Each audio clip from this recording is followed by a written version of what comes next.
Hey everybody, Pat Buck here. We need your help. We just signed with Midroll and we're proud to be here. But we really need you this time. We're not just saying it. Here's what the deal is. In order to support our show, we'll need some help from great advertisers. And in order to find these great advertisers, we'll need to learn a little more about you, the people listening to this great show. So please go to podsurvey.com/big guy and take a quick anonymous survey that will help us get to know you a little better. That way we can show our advertisers just how great our listeners are. Even if you've taken a podcast listener survey before, this one is specific to our show.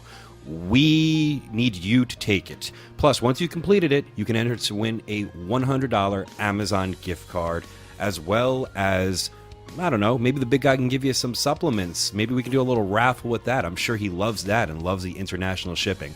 Anyway, that's podsurvey.com/big guy, podsurvey.com/BIGGUY. Just do that. Fill out a little questionnaire. Help the show. You want us to keep going? Let's start getting us some a little moolah. Thanks for your help. Enjoy the show. Pat, slap my ass! It's time for conversation with the big guy, pal!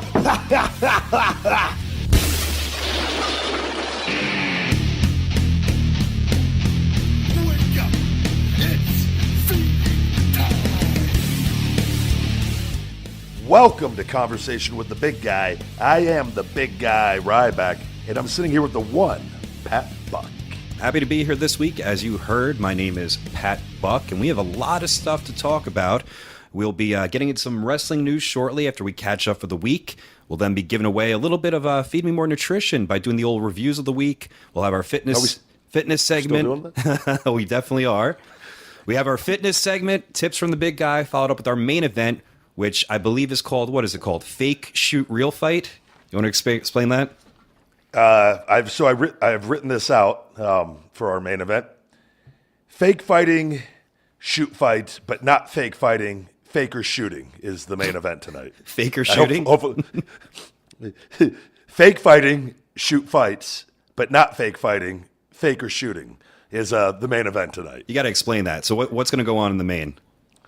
We are going to take pro wrestlers.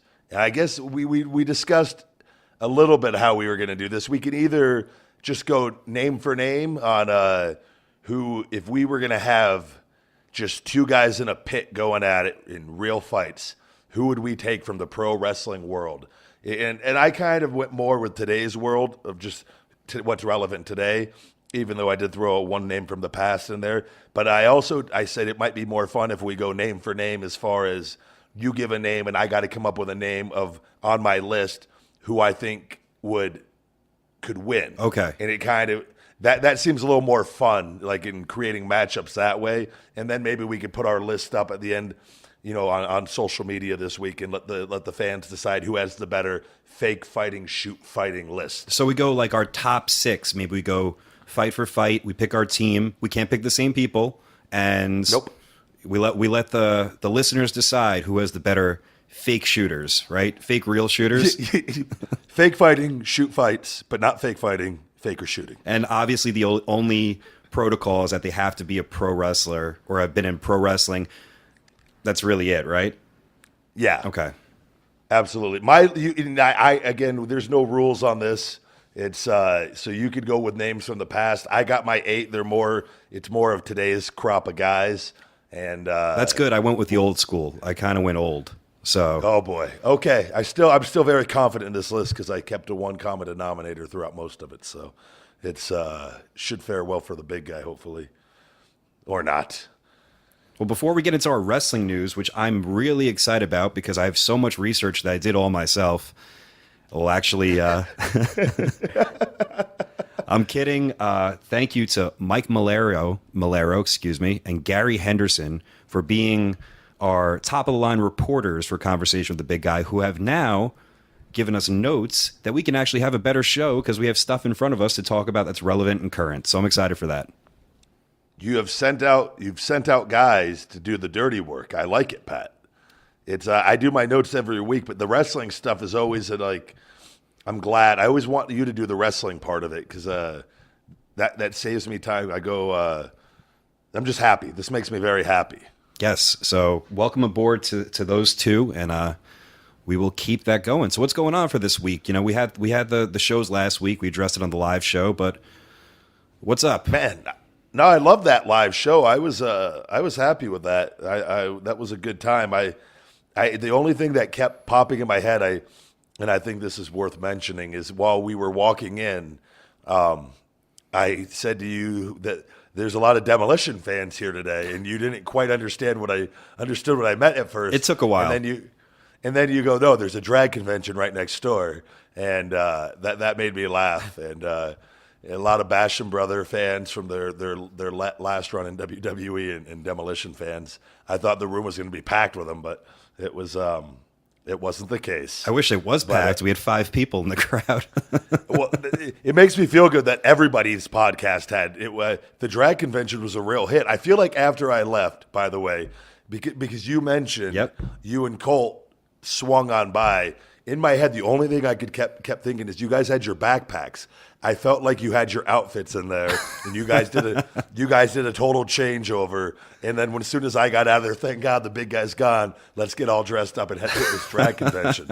Is that what happened? Yes or no? That was the whole reason why we had the live show. Me and Colt just wanted to get dressed in drag and hold hands. Boom, boom, Cocabana. Just there's images online of you and Colt walking through this thing now. Oh, there definitely is. We were having a great time. Oh, really? So basically, yeah. Explain this. So after we wrapped up, because Sam podcast, Colt's podcast, our podcast, DragCon was downstairs at the Jacob Javits Center. 10,000 people came out to see this. Unbelievable. Yeah. Yeah, the streets were crowded, man. Jam-packed, and Colt was like, hey, I have an extra pass for DragCon. I'm like, you do? I'm like, how'd you get that? So one of his buddies, and apparently it's a guy that goes to my show, and I've seen him on Twitter before, but I've never actually put a face to the Twitter handle. His Wizard? No, his Twitter handle is actually, I swear to God, it's a gay Mark is his Twitter handle. And he's friends with Colt, and he was attending there, and he's like, he got us 2 press passes, which was awesome, and we went in. It felt like a Comic-Con, but everyone's just in drag and selling different stuff, and we just. So wait, there's people at tables like in drag selling gimmicks. Selling gimmicks, that was most of the people there. Other people had like wigs or makeup. They had a lot of like celebrity signings. Wait, why the fuck didn't we double up on this and give me a table at this thing for after the podcast? Just the big guy Ryback at the DragCon trying to sell wrestling picks. Apparently, there's been talk of having a wrestling show at DragCon, which I talked to a couple people. I was like, hey, let me know. I'll be more than happy to wrestle here. It was it was very pro wrestling with the costumes, and some of these drag queens, man, they're tall, they're big. I felt small. I saw a lot of 6'5" people walking in heels outside. I was like, wow. I was behind one of them as I was walking to go to my car at the garage. This is like a real revelation for me. I feel like this is a layup as far as bookings go for these things. Just show up in gear as in the singlet and like I feel like that would be a real attraction for DragCon. Yeah, there was screaming, "Feed me more." I didn't really understand.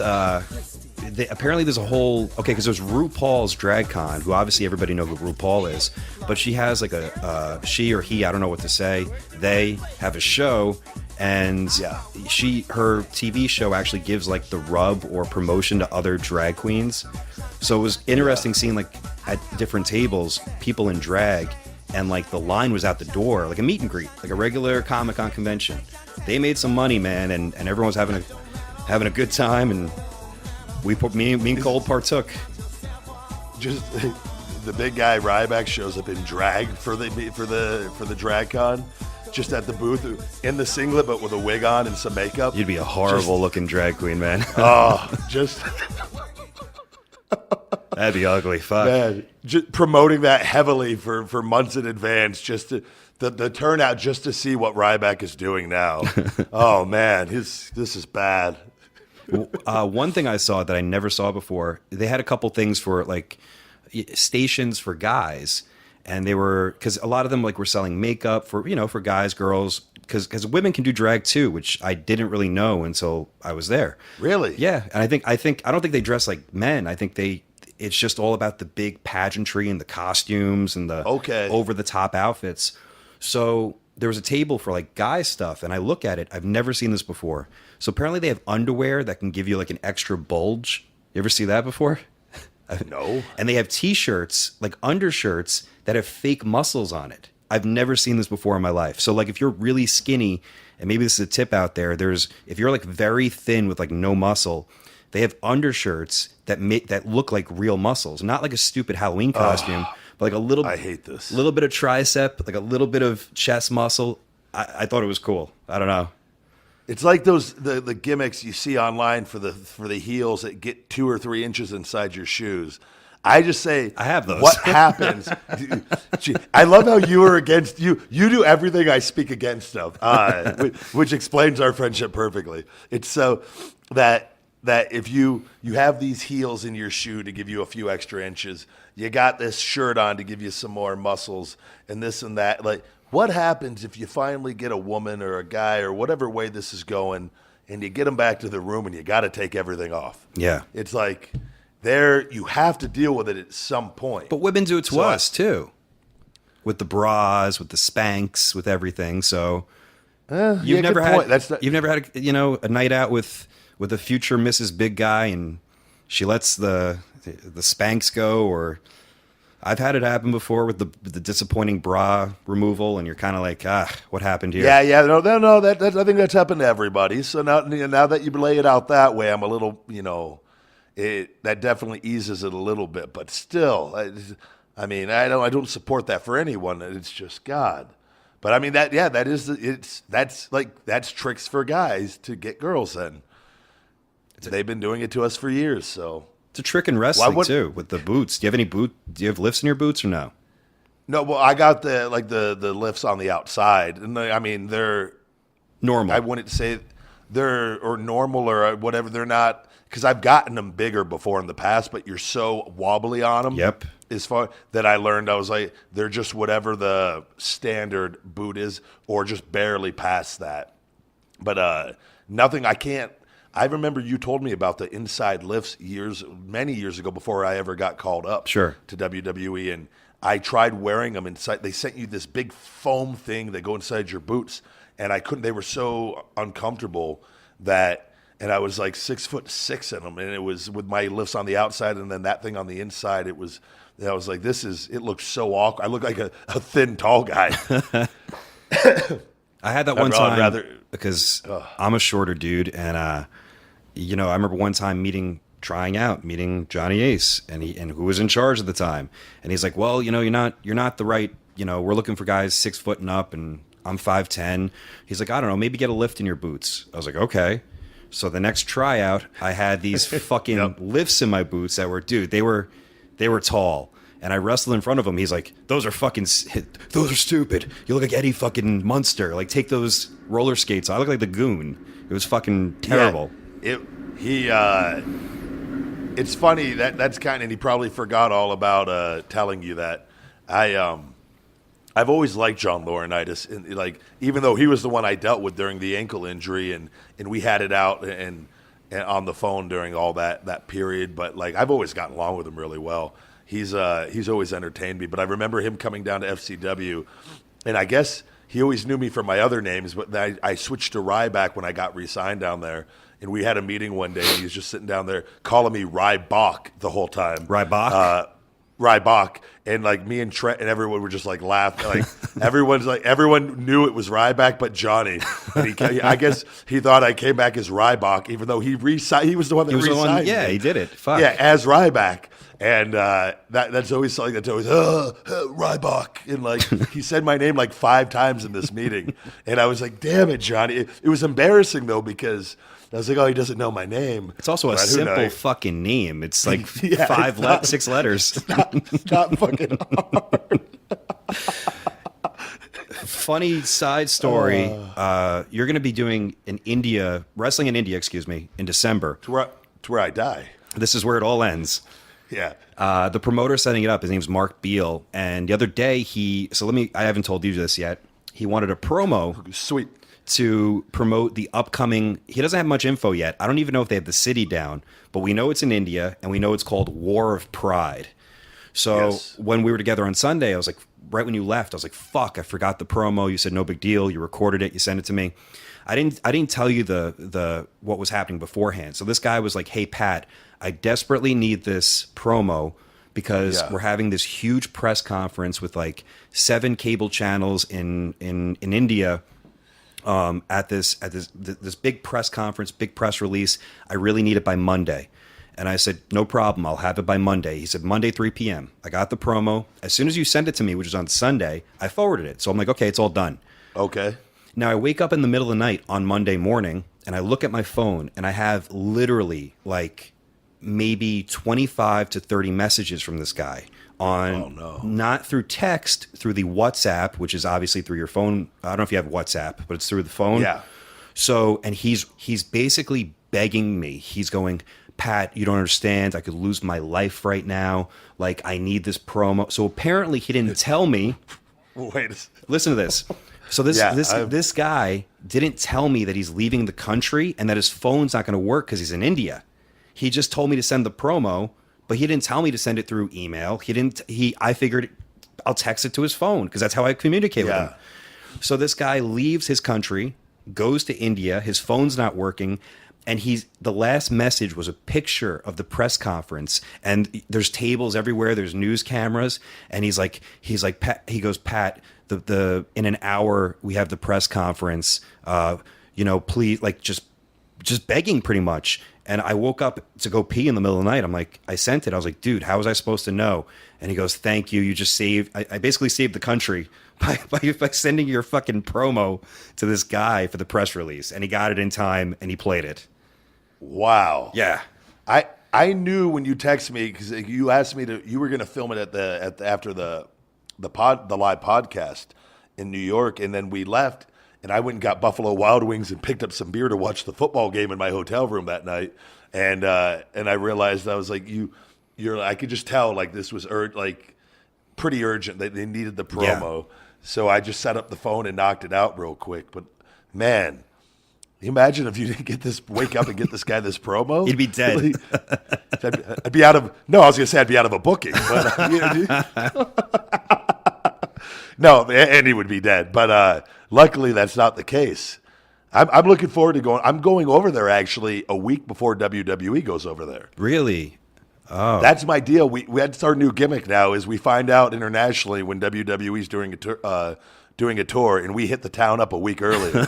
And people just hear Ryback, and then they know, WWE's coming, and they get confused and come to my show rather than the WWE. That's so funny. Okay. What else is going on this week? Anything else? Well, we had the shows, and I had a little bit of aftermath. The shows went okay. I can be honest here that, I said it was my 100th show that I ever ran in my life. And it was the best show I ever ran in my life as far as match quality. Everyone put over the matches throughout the whole night. Eddie messaged me just top to bottom, Sturgio. Everyone loved the card. Yeah, everyone played their part. Time was good. The crowds, the fans were great. A little short on the attendance. I had about 700 people there, but I got to budget a little bit better, and it just is a learning. It's a learning process. I've run 100 shows, and I've lost money on 9 of them. I've made money on 91 of them. But it's just... Which is a pretty good ratio. Yeah, it is. And it's a little bummer when you go like, hey, this is going to... Like, you look at the crowd, and you're like, holy fuck, this is killing it. But then my Rahway is my most expensive building.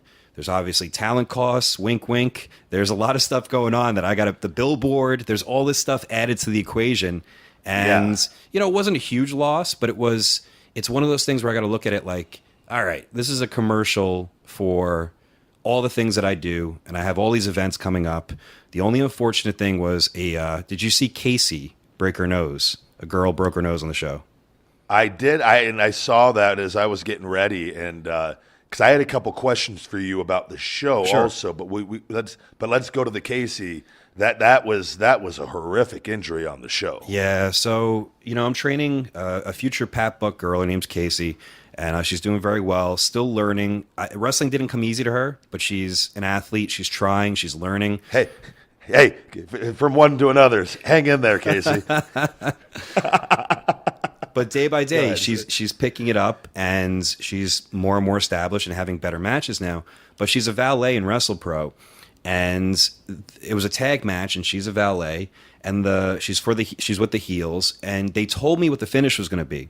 So the finish was supposed to be the valet Casey breaks up something, and some sort of argument goes down, and the babyface, she'll turn around, and the babyface's finisher, Habib, his finisher is Habib's knees, which is I love we can't even say that with a straight face. Habib's knees. It's the greatest move. Which that is legitimately. It's like Evan Bourne's knee press from the top rope. Now they asked me, is this okay if she takes it? And I said, yeah. I was like, is she okay doing it? They said yes. I said, okay, because she's still relatively new, and you have to look at the person, catch them, and it's relatively safe. I'm okay with it. What happened? The knees are supposed to be on the chest, though, correct? Yeah. Is it her job to get those knees on the chest and kind of hold them down on her, or no? Just so I think you can time it with. I feel like it's kind of like a cross body in a way, where like you kind of go down, and if you go down a little you bit, can help guide the knees into you, though. I feel like yeah. So, Yeah. But what happened here is that instead of doing it relatively safe, where the babyface is on the top, Habib is on the top rope, and she turns around and catches him. They wanted it for some fucking dumb reason to be split-second timing so the fans don't see it coming. And she turns... What happened was he jumped first, and then she turns around and catches him. Oh, okay. Which is something that even I wouldn't do. Because I can't imagine facing away from someone on the top rope, doing a knee to the face move, and turning around and having the time or placement to know where they're coming from to catch them. Like, it's not that big of a deal if she just turned around and then he jumped. But literally, so he jumps first, then she turns around, and her nose just exploded. Fucking exploded. And at first, it didn't look so bad after because it was straight, but her nose is shattered, and she's going to need surgery. Really unfortunate. That is... what's the deal with that? Like, what's the recovery time on that? We've been, just reaching out to her daily, and she's up and going, and the swelling's going down. But I think I don't know if a nose shattered, that there's different pieces that got to be reconstrued. I think they have to wait till the swelling goes down to get in there. Yep. But it's plastic surgery, though, essentially. You got to go in to have your nose fixed completely. Yeah. It was ugly. The septum, if the septum is deviated, they have to fix all that. Like, that's...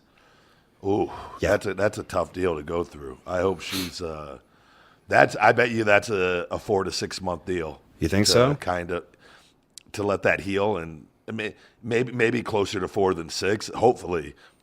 But you got to give that. You look at I had that nose surgery with the deviated septum, and you got to. It took. I believe that was like even a few months after I had it done. My nose was still very sensitive. It takes a little, because I'm talking about going back in full contact, and like.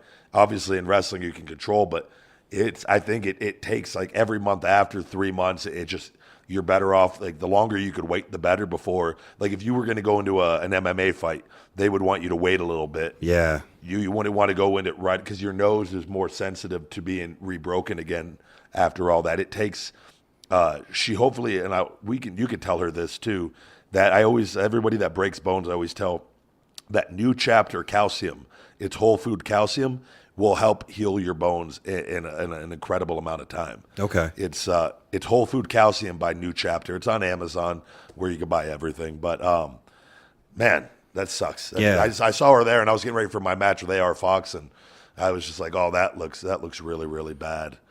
Nose injuries are always bad. Even mine. Like, I don't know if you can hear this. I have to adjust my nose every day. I don't know if I've ever done this before. So if you listen, you have. Ready? It just cracks right back into place. It's fucking terrible. You've done that for me. I forgot all about this.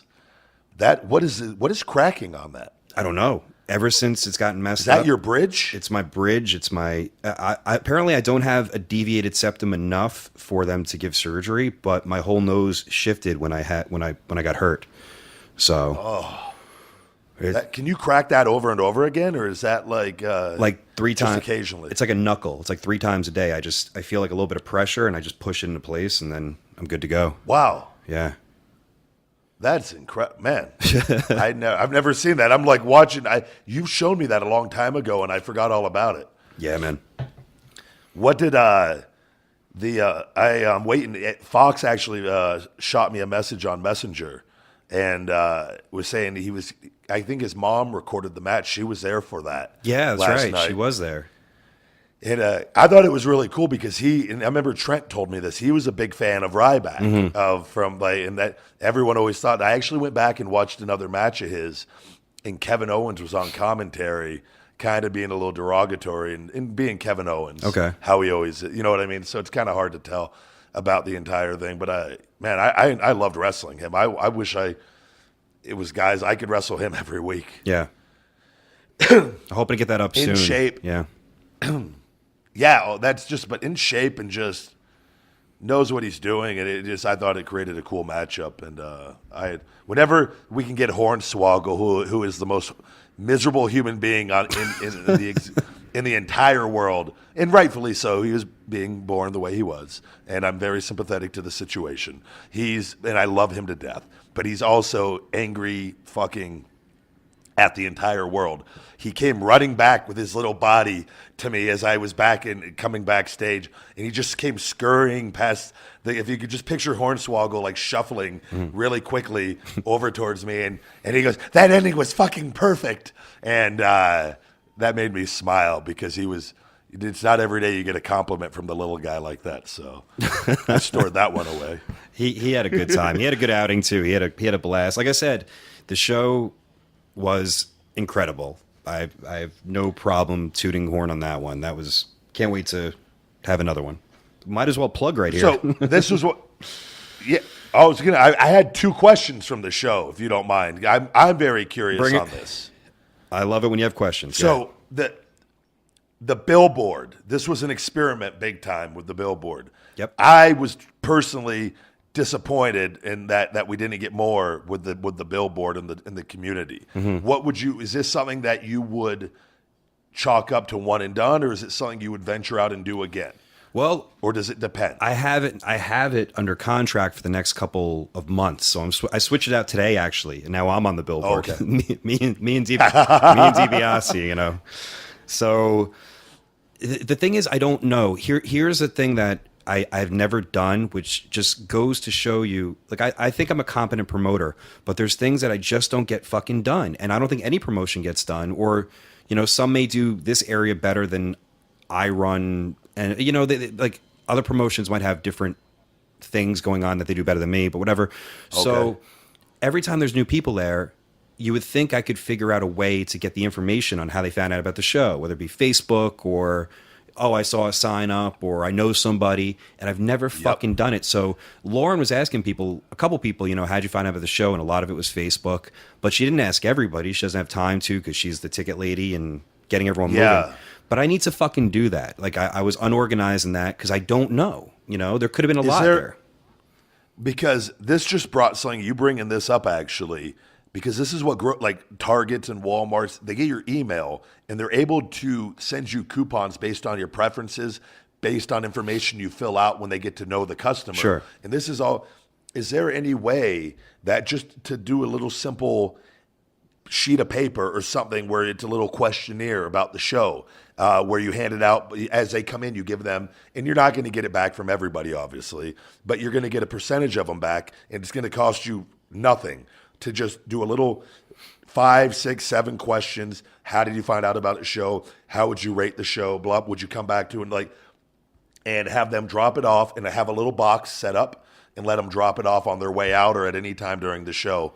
Is that an option maybe? It is. I thought about that. Well, here's the good and the bad. So anyone that pre-ordered a ticket, which I really appreciate if you guys pre-order tickets, I have their email address. So anything that comes through PayPal, I run a program called MailChimp, which I highly recommend to any promoters out there, because basically it makes a whole list of anyone that's ever bought anything from your PayPal.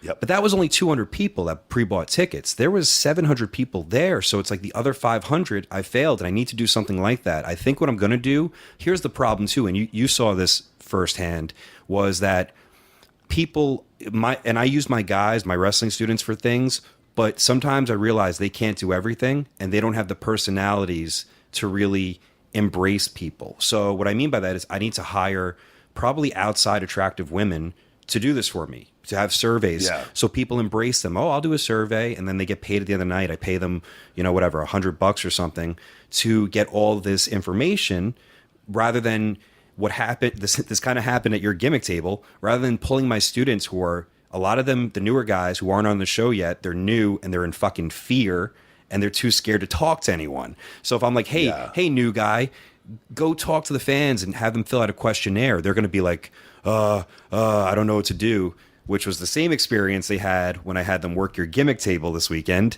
Yes. And which may be one of the reasons why I probably lost at this. I was going to lead me to my next question also, but I was going to say Phoenix Marie has messaged me, and she's still very high. She just went to dinner with the UFC Hall of Famer Stephan Bonner, who I'm friends with, and she was mentioning the wrestling again. And she goes, "When are you?" She would be perfect to just have handing out things at the shows.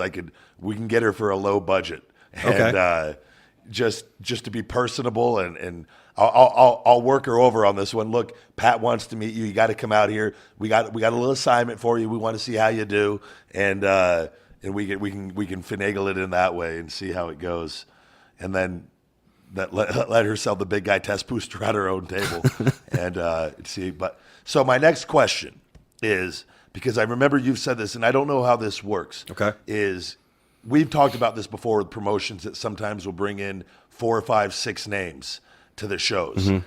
I felt on this one there was Bobby Lashley, Dreamer, Swoggle, myself. Was that everybody, or am I missing? As far as TV exposure, yeah, that was it. TV exposure, Colt Cabana too, but as far as like big time TV exposure, the 4, like, is that normally you've done that before though, right? Dude, I've done. It's weird because from the past history, I've done shows. There was one show where I had Mick Foley, Bret Hart. I had an insane amount. Nash. I had so many things, and I drew a huge crowd. Sometimes it has to do with the different business deals in that I have in Pact. But like lately, I'm doing it all myself. So I think I know what you're going to say, and it's actually the approach I need to take is I need to trim back. I thought with having, I've been promoting this show roughly all summer, so I felt like it was a substantial amount of time to, take that little extra risk by having so many things on the card, which most independents wouldn't have. But I think the way to go is really like one person and everybody else. That's what I was trying to think too. That to me, I feel like is that way you limit. That way, I don't know, 1, 2 tops, never, like, because otherwise, I was trying to think of this too. I would like different ways, but I don't know. I'm not. It's hard because what's make or break with and we get a lot of wrestling questions about promotions or people that want to run shows. The rent of a building sometimes is make or break. There's.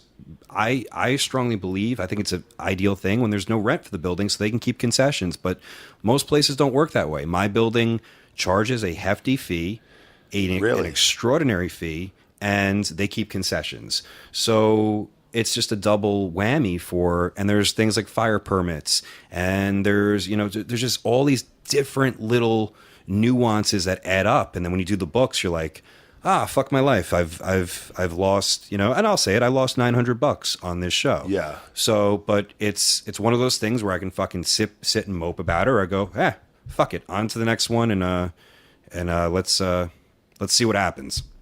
And just so I know, on the first show, because we did 2 shows this weekend, was that one a plus? That one was a plus.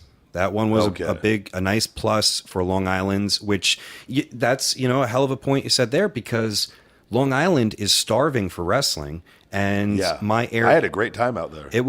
I loved it, and it was great out there. But my area in New Jersey, which is very close to Manhattan, we're spoiled. There's shows everywhere. There's fucking anytime in New Jersey, there's at least 5 wrestling shows on any weekend, and my Jersey crowd is more picky and more entitled because there's so much going on here than it is out in Long Island when there's not much wrestling. So that does work against me. But Friday night, Creative Pro with you versus Bear Bronson, which was really fun to watch as a trainer, was a big success. I was going to say, I noticed when I went back to my hotel room after Saturday's show after the podcast Sunday, I apologize. I checked on Facebook real quick. I saw there was something with Bear. With his family, there were a bunch of photos because I remember when we were in the ring, Bear was doing photos with people outside, like his family and friends all came out. Yeah, and like his mom and dad actually came into the ring and took a photo with me, and we're just really, really happy. And they were very, very complimentary and very nice. It was great to meet them. And I saw his mom had like written a Facebook thing and like how proud she was of him, and like how much it meant like.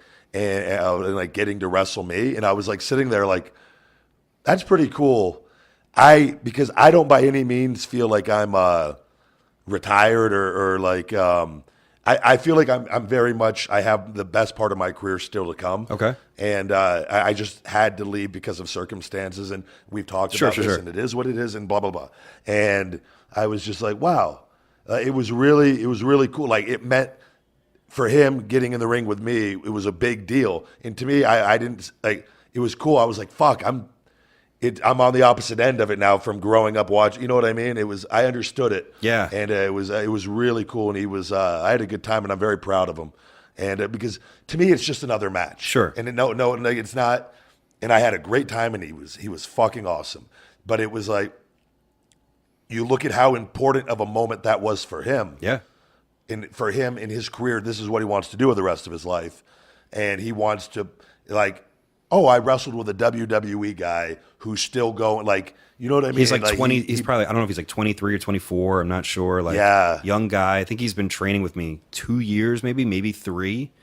I don't really remember. Not a long time at all. And like, I wanted him known he'd only been training 2 or 3 years. And he went out there and he told me in the back, like, I might be I can give you like 10 to 12 minutes and be totally fine. And we ended up doing 16 bell to bell, and he was completely fine. Yeah. He could have done 20. Sure. And I was like, whoa. Like that was, I was happy for him because we went at each other pretty hard. And I was like, man, that's cool. I was sitting in my room having some beers. I was like, fuck, that's pretty cool. It is. To like, everybody could sit there and say, you can look at the photos and like, oh, you go from wrestling in WWE to wrestling independent shows. But like, there's a lot of cool things that happen with this. Like, sure. And being part of people's lives. Like that's something that he could hopefully use for momentum and give confidence to him and for the rest of his career. And it was cool. I'm very thankful for it. So very awesome. I'm excited for the next bunch of shows I have coming up. And with that being said, you want to get some plugs? Absolutely. Is it my turn for Song of the Week this week, or is it yours? I don't know. We didn't do one last week, right? If you got one, lay it on me. Yeah, because Chariots of Fire the week before, I had to plug it in for you because my botch on the recording. So, but we still use Chariots of Fire, I believe. So my Song of the Week is Muse, Undisclosed Desires. I love that song. Are you familiar with that? I'm not. I'm listening to the fucking vibration outside my goddamn house. Fucking go away. God damn it. Sorry. Muse. I know Muse. Oh, yeah. Undisclosed Desires. I love this song. And all right, guys, for all fan mail for the big guy Ryback, please send a P.O. Box 752-740-89136. For all wrestling bookings and appearances, please contact Book the Big Guy at yahoo.com and bother Pat Buck. Feed Me More Nutrition, available on Amazon, feedmemore.com, and Spartan Nutrition in North Las Vegas, and Wise Chiropractic in South Las Vegas. Wake Up, It's Feeding Time, the motivational book by the big guy Ryback, available on Amazon in paperback, Kindle, and Audible form. The new workout shorts and pants for Feed Me More Nutrition are up at feedmemore.com, along with the Feed Me More goal boards on Amazon. Fuel Meals, my personal meal prep service. Save 10% with discount code THEBIGGUY. FuelMeals.com. Holosync Meditation, a meditation program by Bill Harris that I've been using for many years. The link at that is at feedmemore.com. In the official Feed Me More Nutrition Facebook at Feed Me More Nutrition. Follow us on Twitter at CWTBG. And that's it for me. All right, WrestlePro returns to the Rahway Rec Center Friday, October 13th with the $1 Million Man, Ted DiBiase. The Spirit Squad, I myself will be taking on Dan Moff in a barbed wire match. Hell of a cage match. Oh, thank you very much. And October 14th, WrestlePro will be in Brooklyn, New York with Sanjay Dutt, LAX, and a whole lot more. WrestleBlow. WrestleBlow, yeah. WrestleProOnline.com. Also, Creative Pro Wrestling returns October 27th, featuring I can't stop laughing. Featuring Tyson Kidd, who will be in the house making an appearance. That's right. The Tyson Kidd will be with us. CreativeProWrestling.com. And for all of you that want to see these matches, we're going to be putting up a couple of the matches from the show. I believe Ryback versus AR Fox, and as well as Cole Cabana versus Lashley. We're going to be putting them up for free this week on YouTube. But after that, you can check out our friends at TitleMatchWrestlingNetwork.com. They've got one of the biggest collections of wrestling footage anywhere. All of my WrestlePro events, shoot interviews, women's death matches, even death matches. You can watch it 2 weeks for free. And you can sign up at TitleMatchWrestlingNetwork.com. That's TitleMatchWrestlingNetwork.com with papers rustling in the background. Sorry, I was going to give a shout out to Nate at TakedownPiracy.com as well, who's done a great job for us with YouTube and taking down all the YouTube videos with us. And for everybody listening out there, I have a guy now doing all the short clips from the podcast will be up on my channel. The big guy Ryback Reeves, so that will be up hopefully starting this week. So very cool. All right, guys, we're going to take a quick break and we'll be right back after this. If you're anything like us, you like to enjoy a nice ice cold soda every now and then, but you hate the empty calories and artificial sweeteners that come with it. With Zevia, you don't have to pick your poison. You won't feel awful worrying about the potentially stupid harmful side effects, because with Zevia, there are none. Zevia uses the all-natural sweetener stevia and doesn't have any caramel coloring either. The result is a delicious and safe soda with none of the nasty stuff. Zevia has 14 flavors of soda, 4 flavors of sparkling water, and 4 flavors of awesome energy drinks. This is the naturally sweetened pop you and your family will crave. And Zevia is giving you the opportunity to try their products for yourself for free. That's right, for free. If you live in the U.S. or Canada, just go to Zevia.com/podcast and sign up. And they'll mail you a coupon for a free 6-pack. What are you waiting for? Head to Zevia.com/podcast and get your hands on some ASAP. Don't forget to tell them Mark for Life sent ya.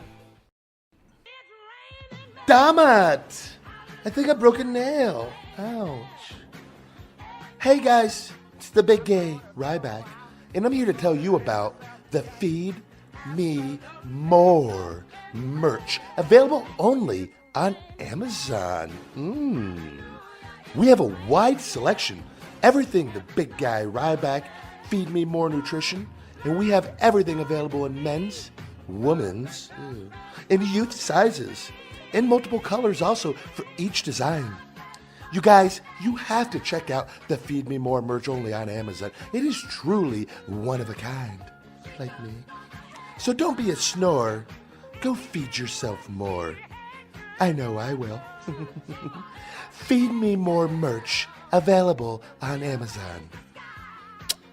Hey guys, this is the Big Gay's manager, Tickles. You can find the direct link at the top of feedmemore.com. Ooh, I like it on top. All right, we're back. And what's going on this week, Pat, in the world of wrestling? You got some news I've heard since we talked about it earlier. I got a lot of news, a lot of detailed news from our reporters, Mike and Gary. So let's start this off. I like referencing just Mike and Gary, no last names, but Mike and Gary.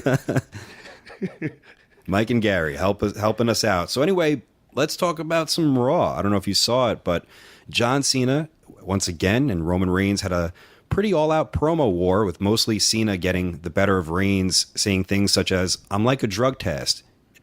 You ain't getting past me." There's been a lot of... I want to get your opinion on this. Where is the line for cutting promos, and do you think that crossed the line for what they're doing? Absolutely not. I think that's great. And I mean, obviously Roman would get past him. It would just take 31 days. Can we? I love just you laughing after that. That's it. You're the only one. Everybody else is like, what? 31 days? Well, to go with that, I saw that, it's weird because I read this article today by Alfred Kanua, who wrote on Forbes. It wasn't really one of these, Sportskeeda or Sportster websites. It's Okay. Forbes.com. And he had an interesting take on how WWE is alienating their audience. And it wasn't a trash piece. He had facts and different, a way of positioning, saying, hey, I just think they're making a lot of mistakes.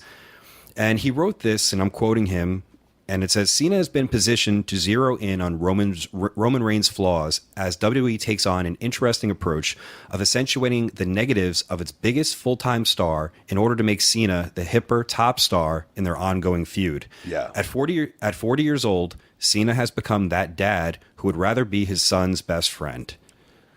I agree with that in a lot of ways. I can give one thing that I could tell from my experience with my program with Cena, and which we had some promos back and forth which I didn't talk about. I actually saw the WWE writers this week because I went and saw after SmackDown Ziggler and Rusev and a bunch of the guys, some of the other workers there, and had dinner with them. And got a lot of things on Ziggler coming up too. Okay. And but I saw the writers and then went over and said hello to them, and hadn't seen them in a while, and they're all good guys. But I remember during my thing with Cena, I had ideas because he was taking shots at me, calling me like caveman, just typical Cena, what he does in promos. Like he did the same thing with Roman.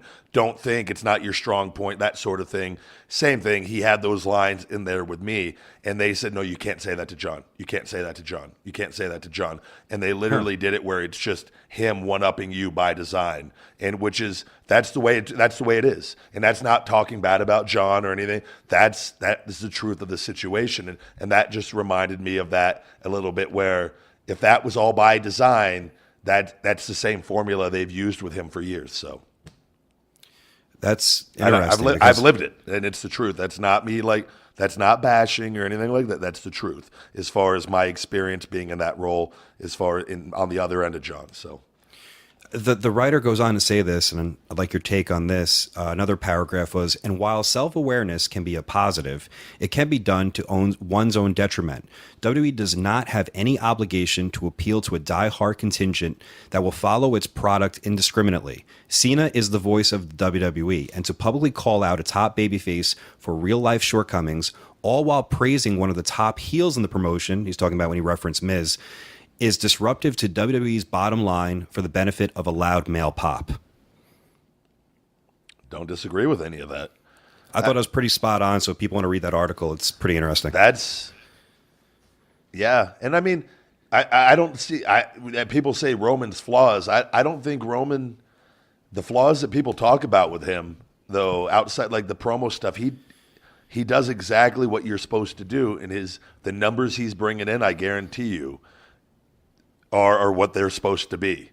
So, do you think it alienates the casual fan, though, who might be not following all the backstage stuff? Yeah, well, they're playing up to the internet people, and Yes. and I think that they've started doing that years ago. And I always it's cool to do it from time to time, maybe on little things, but they're doing it now from the guys they're hiring to the guys they're pushing, and where the casual person tunes in and doesn't understand it, and where I feel like that's just my take, but they're making more money in other areas, so the wrestling is not as important as far as all that goes, and not the actual wrestling per se, but what wrestling brings in. They're able to make that up in different ways now. So I don't know, man. It's not my company, but yeah, that guy, he has great points. So let's move on to SmackDown, which set ratings high this week with the return of our pal Vince McMahon. I was also front row, Pat. That I believe has played a part of it. Oh, were you? Me and Rhonda side by side. No, Was she there? I I was didn't even I was see not that. there. I went and saw the guys after. Like I said, that was it. Well, it says here, just reviewing the main thing coming from the show, Kevin Owens physically attacked Vince McMahon after Vince puts him in a Hell in a Cell match with Shane. Kevin busted him open with a headbutt and hits a frog splash. Do you think that this makes Kevin Owens a kind of a, I mean, he's had a great spot since, but like more of a made man now From that the beginning. Yeah, I was just thinking about that. Big There's Cena never his been- first night. It's has he had a bad spot since he's been there? No. There's been a lot of talk though about I think I know your response on this, that, you know, the whole anti-blood thing, but people believe that Vince kind of maybe cut his head, put a little new skin on it just so that headbutt opened up a little bit easier, and fans are kind of upset that, you know, how dare there's no blood, but Vince wants to do it, he can do it, which, you know, What- like your take on that. I think everybody's forgetting the guy's fucking 73 years old and has onion thin skin. His veins are bulging out at every spot of his body. I think a simple just touching his forehead would have split it open. So do you think it was a hard way? I think Vince is getting busted open no matter. He's 73 years old. Is everybody forgetting this? Like he is like, that was the first time I've seen him in a while. And Sure. everybody ages, and he looks phenomenal still, and he has all the anti-aging benefits on his side, but he is 73 years old, and like you could see it. Again, in Vince's defense, it's his company, so he's allowed to make rules for everybody else and then break his own rules because it's his rules. So Absolutely. if you think about it that way, you have your company, WrestlePro. Guys, you don't want guys bleeding. You want to avoid all the bullshit and all that. But you have a match. You trust yourself. You're going to get I did. blood. And you fucking did it. You have cinder block matches behind my back doing all this fucking. I love how I'm finding out all this stuff about you through this podcast. Like I talk, God, fuck hardcore matches, that bullshit, blah, blah, blah. And meanwhile, you're working hardcore matches fucking 3 weekends in a row before it. Last weekend's, there was a lot of blood. I hit Moff with he wanted it. I didn't want to do it. A steel chair wrapped with barbed wire, completely unprotected chair shot. I know. I'm not even. I like Moff, so I'm not even gonna say, like, I can't. It's he's a madman. Moving on. Your buddy, Dolph Ziggler's new gimmick. He's been coming out mocking other people's entrances, almost being the anti-gimmick of WWE.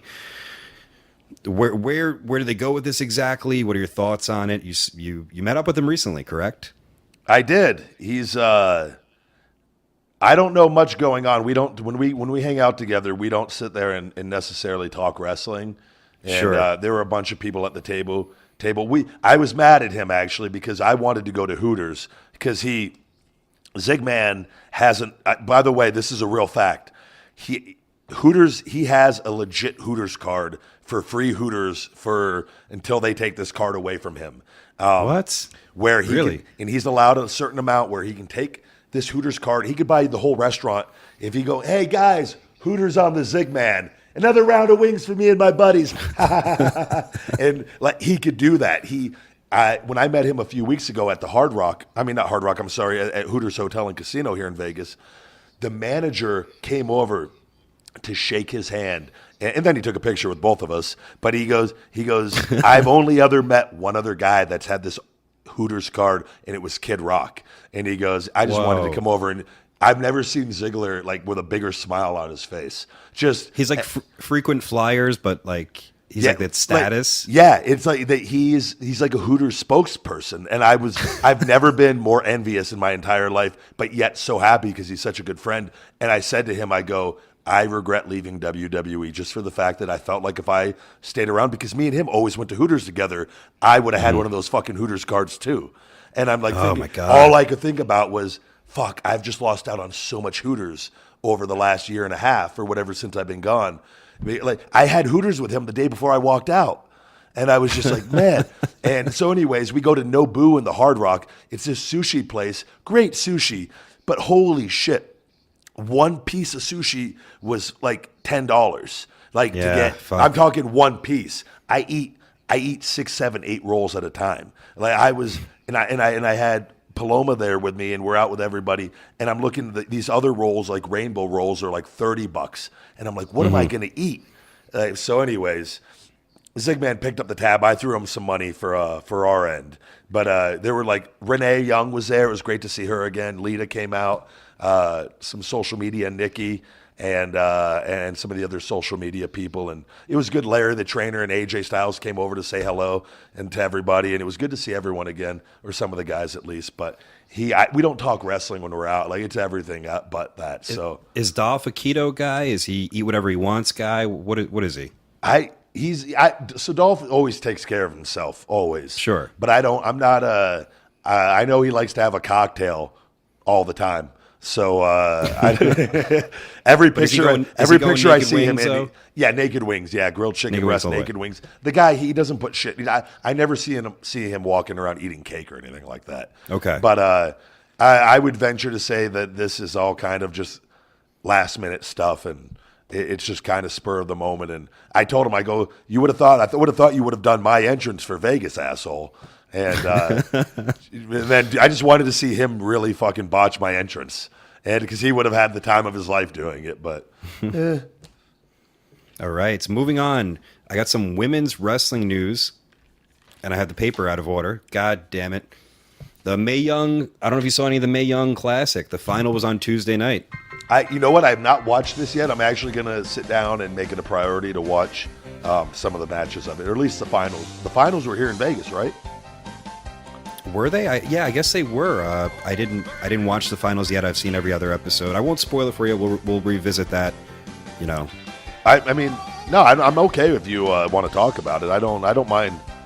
I mean, everything is spoiled in life these days. I mean, I'm not going to watch it like looking. I can't wait to see who wins. Like, it's just watch it to tape study more than anything. What moves can I take from these chicks? Carrie, if I'm saying her name right, Kyrie or Carrie.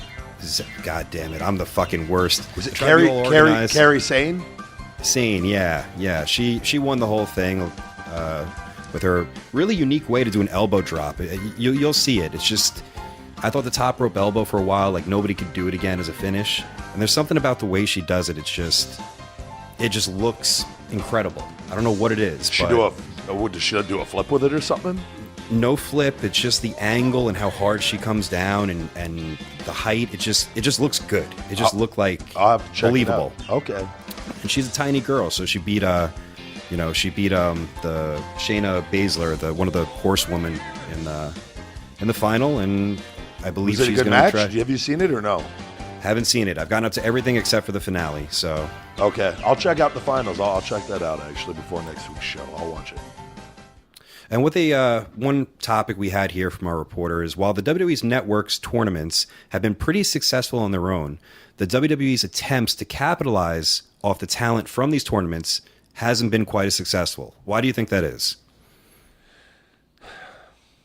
So they're saying that these actual shows, that like the 205, the Cruiserweight Championship Series, and what else, the UK thing, that they've been a huge success, but the actual individual talents haven't been a success?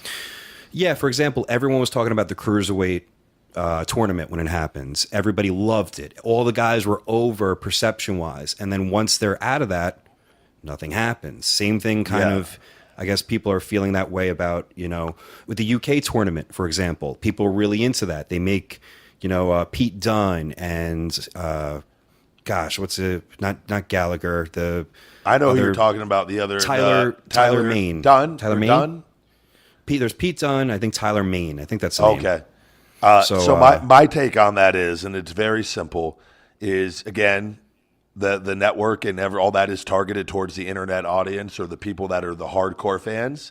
It's that transition to the casual viewer, and they need, and again, that the only way you can get that is through TV time on Raw or SmackDown.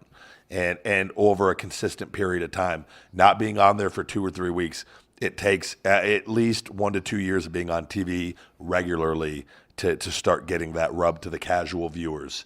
So do you think that if someone wins the tournament, do you think they have to kind of basically essentially start over once they get to TV? Yeah, absolutely. Everybody does. And that's not a knock on anyone. That's just the way it is. You got to remember, the WWE audience has seen everybody. The people, the casual viewers, but like people watching at home, they have watched everybody, or they're familiar enough with everybody. So it's like it takes time for them to watch you.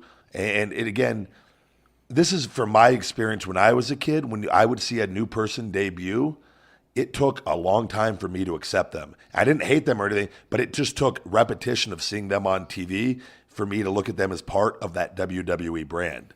Were you ever into anyone right off the bat, like from debut, like, oh my God, this person no, is... there were guys. I mean, but I'm saying Okay. it just, but when you saw a new guy and you're like, well, they're in your mind, they're forcing this new guy on you. So you kind of, and you just kind of sit back, and it takes time, and you can't rush that process at all. It takes time for people to accept you as a TV star, if that makes sense. Okay. And that, It that's does. my No, I get opinion. that. Yeah. And in other women's wrestling news, Asuka, which I feel bad for the comment. It took me a while. I used to always say Asuka. I'm an idiot. But Asuka is going to be debuting with the Monday Night Raw Well, brand. I'll be joining you on that. Why? Do you say Asuka too? Yeah, I didn't know either. Jesus. And I watch her matches. I paid attention to everything in NXT, and she was a hell of a star and competitor. It's actually the perfect point for what you just said, that Asuka is going to be making her debut there. And will she have a successful transition to the main roster? Will people kind of pick up on her NXT success, or will it just kind of be starting over? And I think it kind of is starting over. Depends on where the show is at, I think. I don't know. Yeah. Again, I think the exposure of NXT now and being on the network, it helps tremendously, especially when you come up as the same character and whatnot. But again, it takes time. It just takes time. And this was always the same formula all the way. And when it was FCW, OVW, Deep South Wrestling, is that a character that's over in that developmental promotion, it is still starting over when you get up there. And you've seen it. There's been some that have worked out and some that haven't. Yep. It's just, you never know. You never know what, as a whole, the people are going to accept and not accept. And again, part of that comes to how willingly WWE and Vince is on it, where, like Emma, you look at when Emma came up, and that was very short-lived as far as the amount of how much they put into that right off the bat. But if they want it to work, they will keep pushing it until it starts kind of working at a level they're comfortable at. It just all depends on what they want.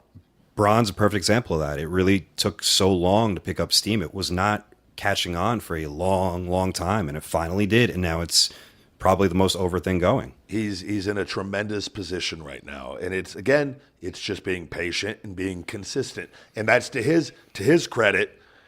He time and time again went out there and did what was asked of him, and then eventually he did what was asked of him against important enough people that people cared about, where it or hated in Roman. You know what I mean? Where it tremendously enhanced his image and reputation and brand. So he's done. I'm happy for Braun, man. He's done a great job. All right. Another, a lot of women's wrestling news. Maurice and The Miz are expecting a baby. They announced it on Monday Night Raw. The crowd loved it. Oh, wow. And Enzo came out, and they went back and forth with some verbal jabs. I don't know if you caught that. I didn't. I missed a lot of all this. I did not see that this week. The congratulations to The Miz. I'll have to shoot him a message here. That's a legit thing, then. That's not like a... That's a legit. I would think so. Yeah. I don't want to send him a message. Congratulations. And he just texts me back, you fucking mark. Unless they're stealing the old baby Isabella fucking storyline. That would be a great thing. Just Maurice takes the bump, and oh man. Oh man, that is great. That's perfect Miz stuff right there. They should do something with that. Other women's wrestling news: Glow season 2 is scheduled to start filming in October. And one of our reporters asked, "Can the Rybackers start a petition to maybe get the big guy in season 2?" I was just going to plug the email. Book the big guy at yahoo.com for all bookings and appearances, movies or not. Even though I got Nick Marchetti working on the TV and movie things, just to kind of do a thing here or there. But I'm sorry, I didn't mean to cut you off. What was the... Well, the second part was, can we get Pat to play his sleazy agent or manager? I don't know what he means by that, but hey, I'm open to discussion. It's the TV show trying to book me for one of the matches, and you just arguing with them over the rate. Wait, is this real life? Yeah. Wait, what do you mean? Well, he means he has money. He doesn't. Yeah. Sorry. Finally, I would love to do it though. Bailey wants to headline WrestleMania 35. She said in an interview with Sports Illustrated, Bailey said that she was planning on headlining WrestleMania by WrestleMania 35. She wants a one-on-one match with Sasha Banks or a fatal four-way with Sasha, Becky, Charlotte would also be great at Mania. Do you think women's wrestling, though it's changed over the last few years, could we ever see a marquee WrestleMania women's main event match? They'll do it 100%. Think so? Not necessarily saying them, those two girls, but they will do it for the PR 100%. Yeah. You just think about it that when they do that, all the attention that gets them on doing a female main event. UFC does female main events all the time now. Yeah. And so it's not even shocking anymore to me at all. When it happens for wrestling, it will be the first time for WrestleMania, and it will be a big moment, and it will. That's the whole point of life. You evolve and move on, and now that's a whole different question to say. Well, should that match go on last? But ultimately, does it even matter anymore? People are buying the thing. All the matches are there's no limits on the matches anymore, essentially. So you might watch the match before, go 45 minutes and fucking have the match of the night, and then they go out there and do 20 or 25, but they're the main event, and they'll kill it and deliver. They always do. And so yeah, it will happen one way or another. It will eventually. All right. Ric Flair news. Ric Flair seems to be on the road to recovery, and he immediately fires his manager once he's better. Did the manager put them in there? I love Rick, man. He's always been so good to me. So Charlotte, I've always gotten along with really well, and even though everyone thinks that the Snapchat was real, supposedly, of that whole deal way back when, but I'm glad he's doing all right. That guy's survived everything, I feel like. Right? I just think it's hilarious that he gets to a point where his health is decent and he fires his agency and gets a new manager. He needs bookings now. I mean, that's hospital bills are expensive though. That's insurance or not, that shit adds up. But was there anything that came out why he fired them? Like what were the issues over? I don't think there was any information released, or at least our reporters were not privy to that information. It doesn't say here, but I dealt with his agency before. They seem to be on the up and up, and they did a decent job. Actually, I'll put this little tidbit in here because I told the story actually this week to Colt and our buddy Chris Gethard and Lauren. We all went to eat on Sunday. So I booked Flair once. It was actually last September, so last year, this month. And in his contract, there's a certain stipulation.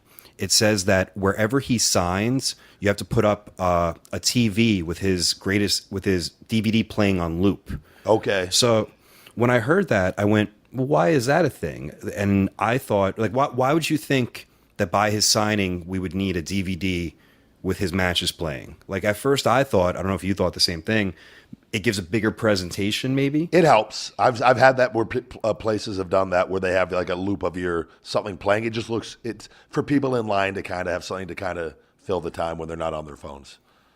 So, and that's what I thought too. So I set up the thing. I put on his DVD of his matches going, and when he walks in, I noticed that he was in a decent mood, but when he saw himself on the screen, he lit up like a Christmas tree, and he was like, oh, this match here, and like I went, oh my God, that's what it is. It puts him in a good mood, and he starts talking about all the matches, and like he can sit there for 3 hours, and like a new match will come up, and he'll just be like, oh, well, this time, and like he enjoys it. A whole new set of memories for every match that pops up. Pretty much, and like that's incredible. I was like, whoa! When I saw that, I was like, oh shit, that's why. I'm like, thank God I got this TV going, because and he the whole time when something new would pop up, like he was awesome. But like if there was quiet, he'd watch the TV, like, oh, okay, this is from this, and I remember this, and it was almost hypnotic. That was the reason for it. It put him in a good mood.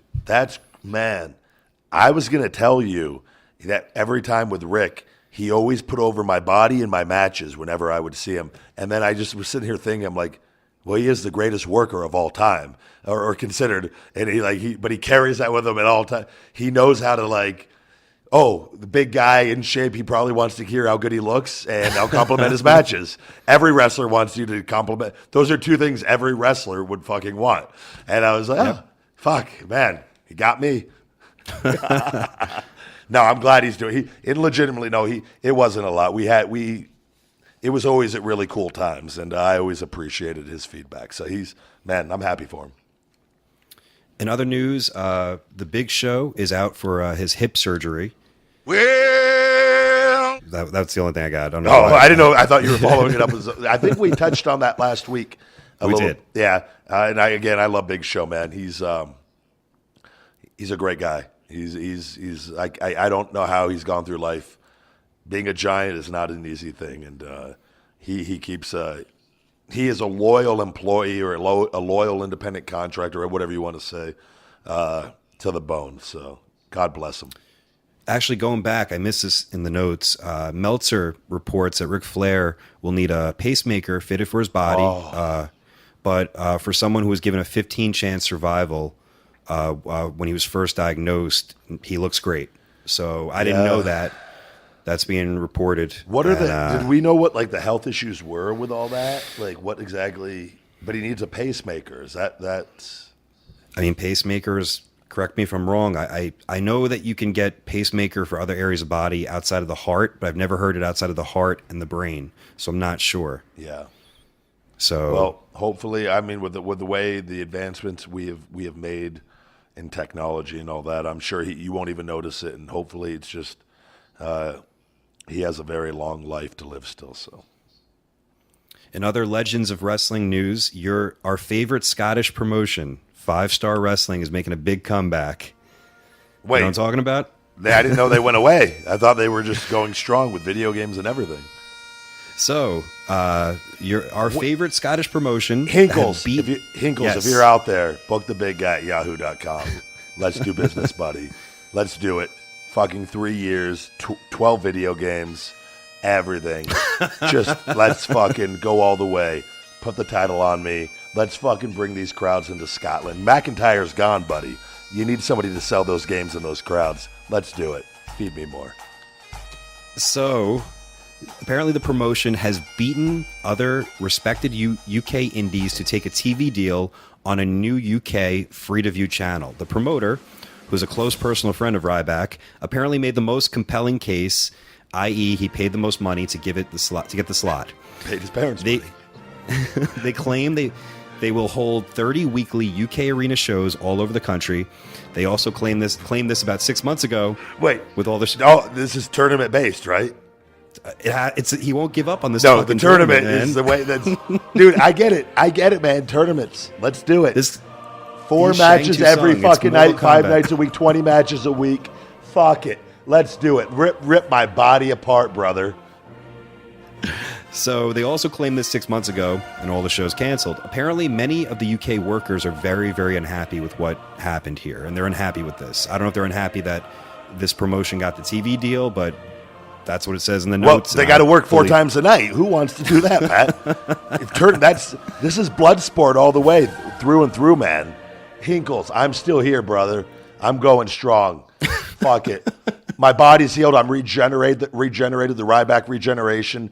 I'm fucking 5-0 right now. You can get me to 100-0 in no time with these tournaments. Let's do it. I'm in. Hinkles, book the big guy at yahoo.com.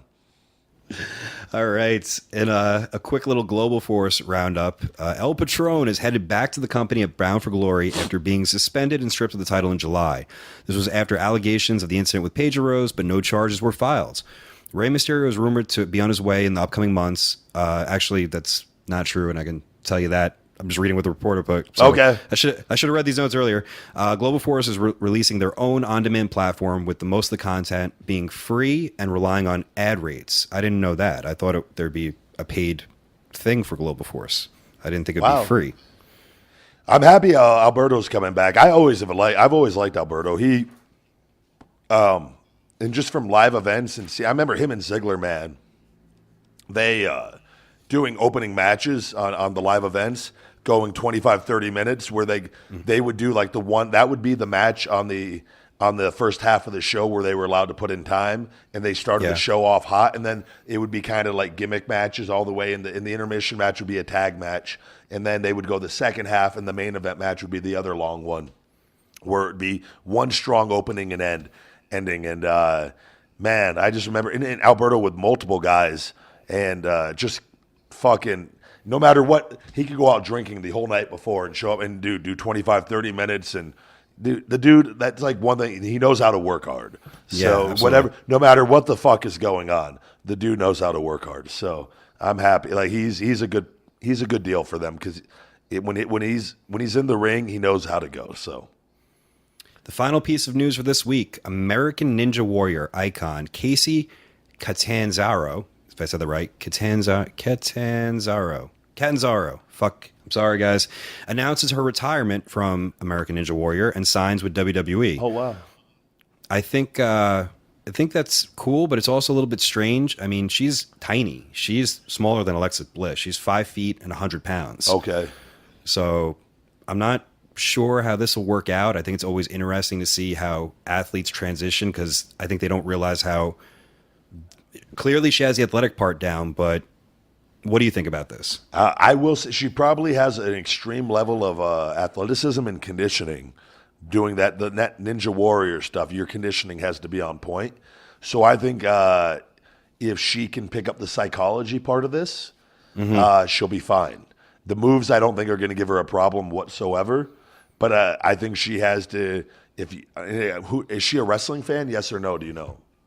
I think she would have to take this on, but who knows? Yeah. She might be looking like, all right, I'm sick of Ninja Warrior. Could it be a money grab? It could be. I don't know.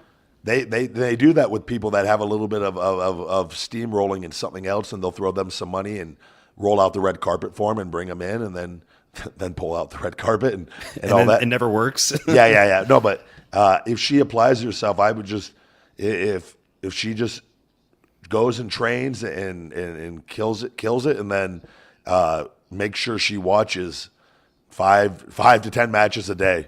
That's if she doesn't understand psychology. Like you have to everyone picks it up at different rates, but the quicker she gets that part of it is what's going to determine her success, not the athleticism. She already has that. So. And that concludes our news of the week. Man, that was way better than what we do, I think. I was happy with that. I like you being that was Greg and Gary Henderson won, I believe, on Twitter, and Mike Malero, Skitch, Gary, I believe, and G&M Security is now their new name. G&M Security. Thank you guys very much. All right. Let's take a little break right here. We're going to be back with the fitness part, a little, matches of the week, all that stuff, and reviews. We'll be right back. Hey, everyone. In addition to being the co-host of this podcast, I'm the founder and promoter of WrestlePro. Dare I say, WrestlePro puts on the best professional wrestling live events in the country. We're also fully insured and licensed. Now, if you're listening to the show, then you clearly love professional wrestling, and I appreciate that. But I also have a question for you. Would you like professional wrestling in your area, maybe in your hometown, your high school, your college, your civic center, your stadium, whatever you want? If you're a civic group, a sports team, a fire department, a police department, if you have a corporate event, a festival, any group that is looking to raise funds or put on an entertaining show, WrestlePro is your promotion. This is not your regular wrestling show. Just in the last year, WrestlePro has brought in incredible talent such as Terry Funk, DDP, Booker T, Ryback, Cody Rhodes, Hornswoggle, Colt Cabana, Brian Cage, Jeff Jarrett, Tommy Dreamer, the Hardy Boys, Scott Steiner, and much, much more. Even the Nature Boy Ric Flair has been with WrestlePro and loves it. Tell him, Nate. It's the Nature Boy. Woo! Ric Flair, WrestlePro, the Nature Boy, signing autographs. Look as only you can look. WrestlePro, be there. Woo, woo, woo, woo. Limousine riding, jet flying. Woo! WrestlePro. Woo! If you're seriously interested, WrestlePro can bring a live wrestling show to your town. A full professional wrestling card complete with talent, 8 matches, sound system, lighting, the works. We design the artwork and posters. We help you sell the tickets. We push all of our events all over our social media. We believe in good repeat business. Packages and prices vary on talent requested and their availability. For more information, contact me directly at WrestleProOnline@yahoo.com or simply check out www.WrestleProOnline.com and you can see our past and upcoming events to get a taste of what WrestlePro is all about. I hope to hear from you soon. If you're anything like us, you like to enjoy a nice cold soda every now and then, but you hate the empty calories and the artificial sweeteners that come with it. With Zevia, you don't have to pick your poison. You won't feel awful worrying about the potentially harmful side effects because with Zevia, there are none. Zevia uses the all-natural sweetener stevia and doesn't have any caramel coloring either. The result is a delicious and safer soda with none of the nasty stuff. Zevia has 14 different flavors of soda, 4 flavors of sparkling water, and 4 flavors of awesome energy drinks. This is the naturally sweetened pop you and your family will crave.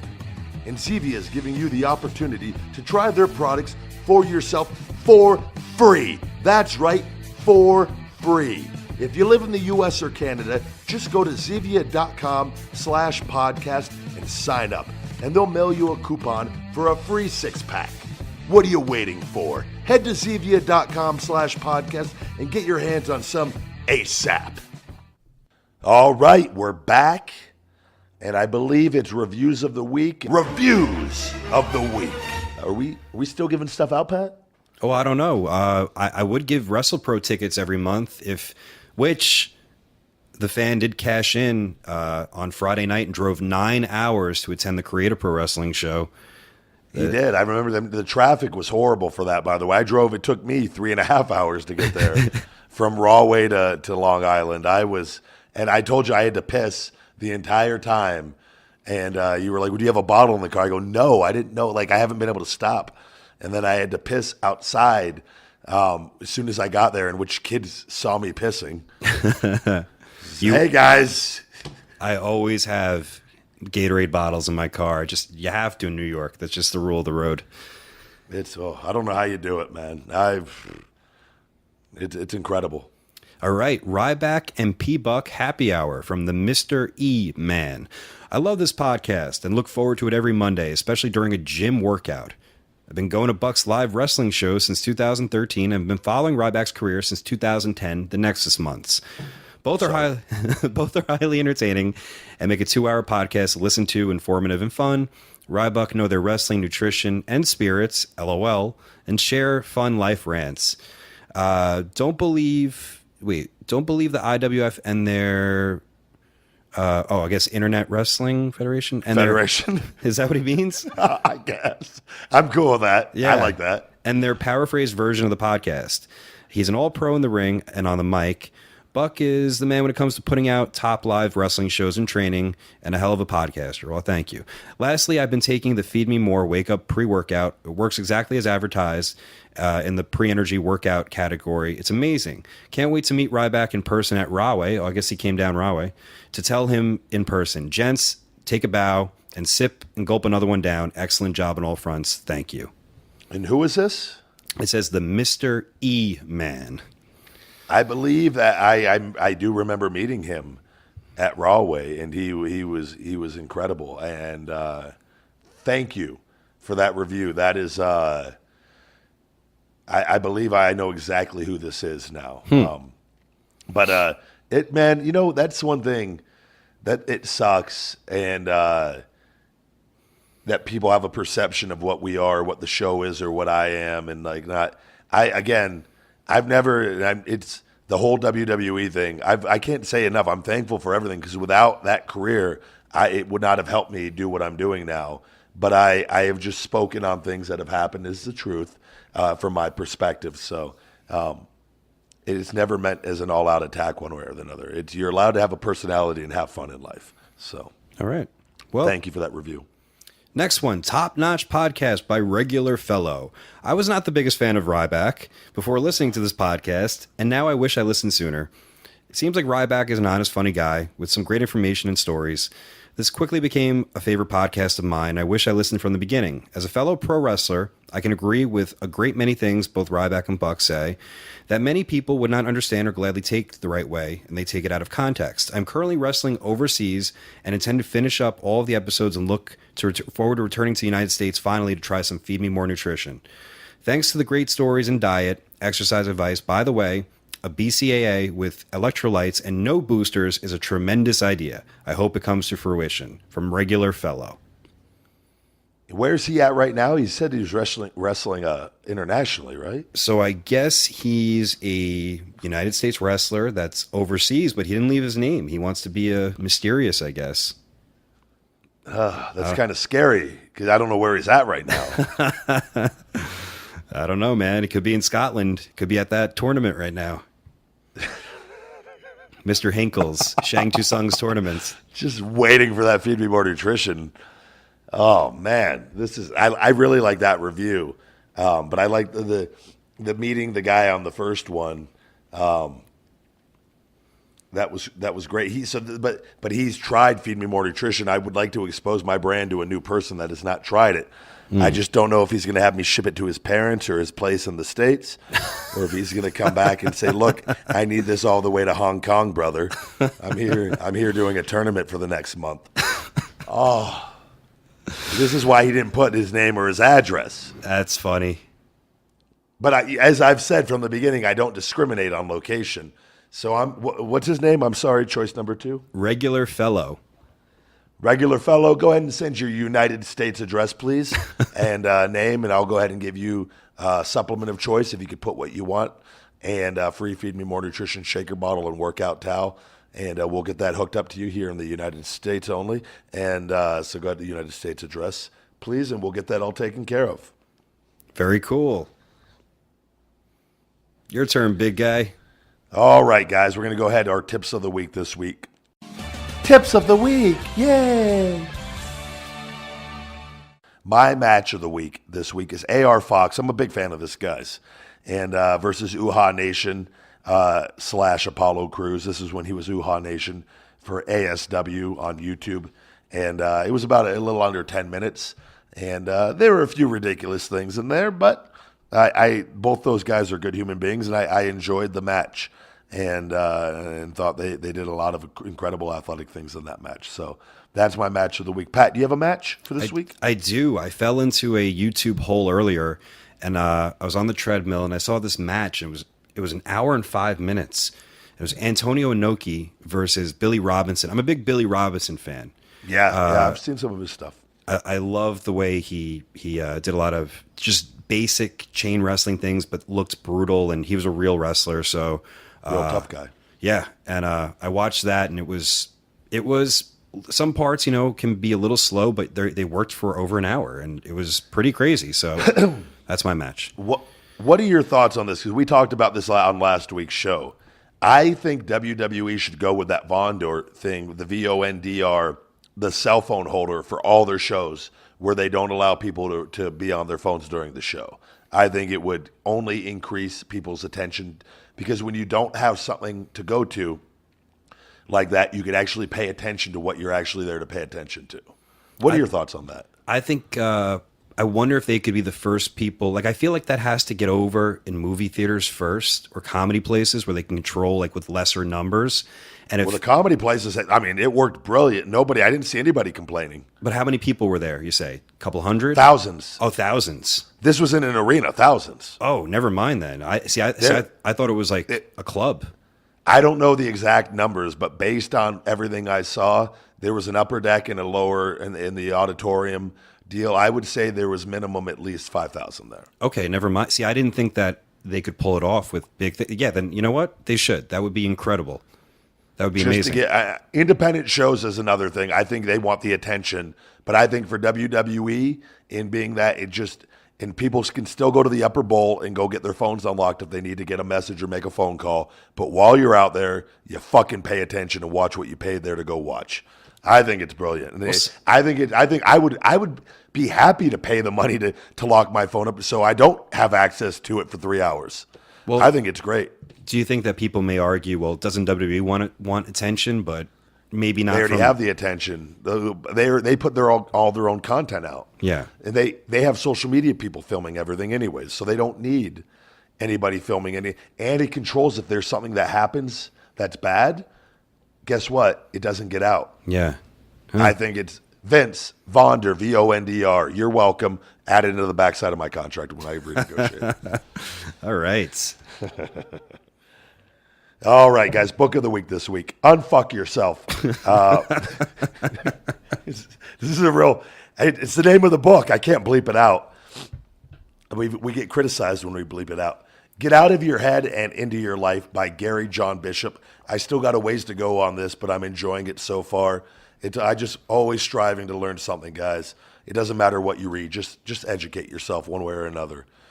Quote of the week this week. Stay away from negative people. They have a problem for every solution. That's by Albert Einstein. My nutrition tip. Very simple. We've all heard it, or most of us, but there's probably one person listening to this that hasn't. Drink a gallon of water a day. 16 cups of water will help you maybe eat less, have more energy. You may lose more weight. It might help with your under eye circles, can help with those going away, and help flush out toxins. Fitness nutrition tip of the week, workout tip of the week. This isn't necessarily a gym thing as far as a technique or anything like that. And I don't remember if I've done this or not, but it was reminded to me again this week watching people in the gym. Always wash your hands after working out in a public gym. Any gym. There's bacteria on everything. And I don't know about you, this weekend in Rahway, I was at that gym out there, which the New York Sports Club did not charge me. I tried to pay, and they just let me in both times. And I don't anticipate them being there in a year. Yeah, me neither. And those barbells there are very rusty. Mm-hmm. Everything there is rusty. But wash your hands after working out. Which this week I go into the men's bath. This is pretty funny.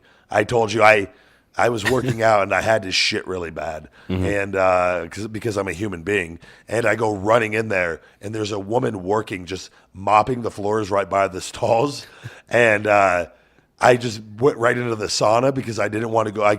When you know it's going to be loud. Yeah. Like this was going to be loud. I just didn't want to deal with it.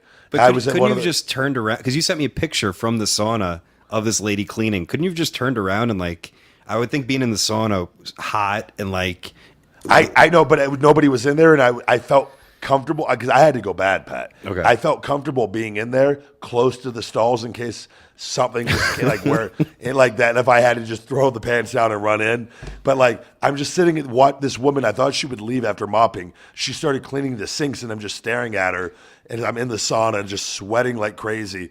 And I was just like, this is so miserable. And I had to wait for her to leave. So, true story, guys. All right. So let's move on to some questions, right? Or yeah, questions. Hit me up with some questions, Pat. All right, let's do a rapid fire style. We'll try to keep them going so we get to our main event with a little bit of energy. Barrett Stout on Twitter. I got a question. I always wanted to know how WWE did the ambulance spot and Money in the Bank with you and Cena. Thanks.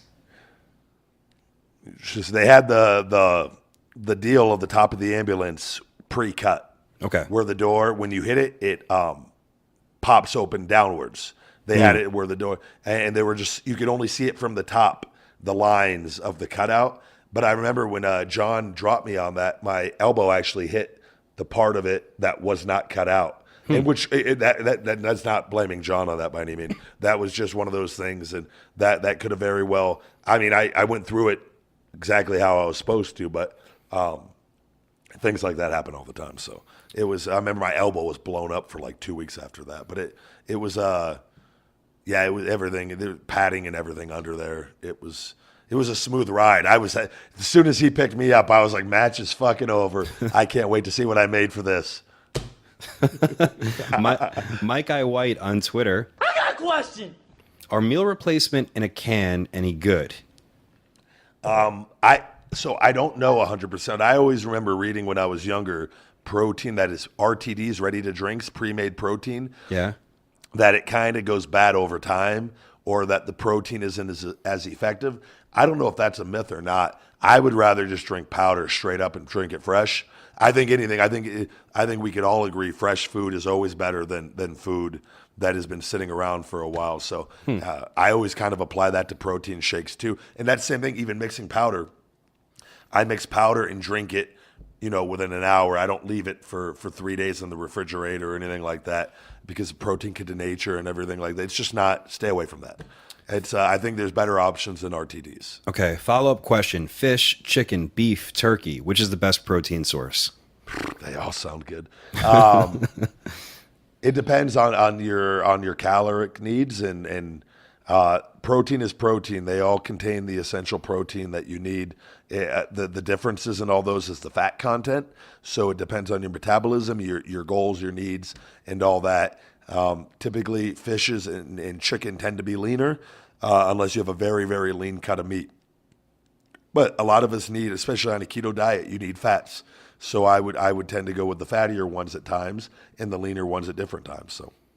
From Jay Silverman on Twitter, what's the benefits of walking on a treadmill backwards or doing the Stairmaster facing backwards? Hey, look at me. Everybody, hey, guys, I'm working out. Hey, look at me, I'm filming IG videos. I don't know. I've never really there is things to doing like athletic shuffles and drills and all that, but I would rather do that on the ground personally than a treadmill. Yeah. But everybody's different. I see people doing it all the time, and it's just that's what they're doing. I don't know what I guess maybe for coordination and things like that. I mean, running backwards and all that, like that definitely is not easy. So if you were like to do that at a high enough difficulty, that would be. I just think there's other things that are more effective for better conditioning because I don't know when you're ever going to be doing that in an event unless you're doing a fucking backwards run in a wrestling ring to do a fucking goddamn back roll. But other than that, I don't know. From J Reezy Min on Twitter. I got a question. When will we see Ryback and Cody Rhodes in the ring together? Well, we've done pictures together many times over the past year. Does he mean fighting? Maybe he mean. I think so. I think he means fighting. Well, when that happens, Pat Buck is going to kill himself. So it's not because it's probably going to happen at a WrestlePro event. No, I don't know. We've been in the ring many, many times. I don't think either of us give a shit about being in the ring with each other. I love Cody. He's a $1 million fucking man. But like, I don't think he fucking like we don't care about like. We've wrestled each other to death in WWE live events, and we know we could have a great match. But damn it, neither of us is fucking losing at this point. So fuck.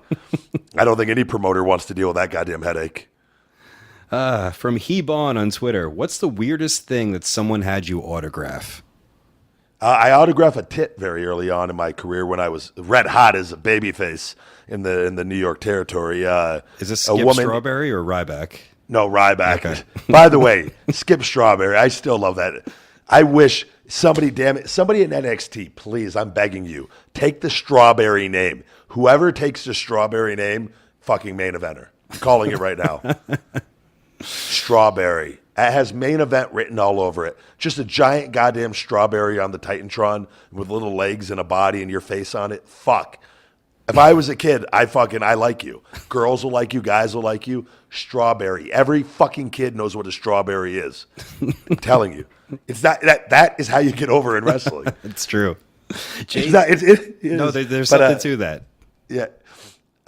What was the question? I'm sorry. I just went off on a tangent. What was the weirdest thing you had someone autograph? Yeah, and it was in I believe it was in San Antonio or Houston, one or the other. It was at a little bar. And we were all out one night, and this woman with a very busty upper body came over and had me sign. Yeah, signed "Feed Me More" right on the tit, and I was very happy about that. From our follow-up, Jay Sacken on Twitter, I took the pre-workout called NO Explode and felt very jittery. Does Wake Up have any of these effects? It all depends. There is caffeine in it if you're caffeine sensitive. Again, that's why we always say like start with half a scoop and assess your tolerance. And even though the ingredients are natural, things like ginseng and the B vitamins and the yohimbine, that if you take more than what your body is accustomed to taking, it can make you'll have a shit ton of energy, but it can make you almost a little shaky if you're sensitive. People that aren't sensitive to those things have no problems. They love it.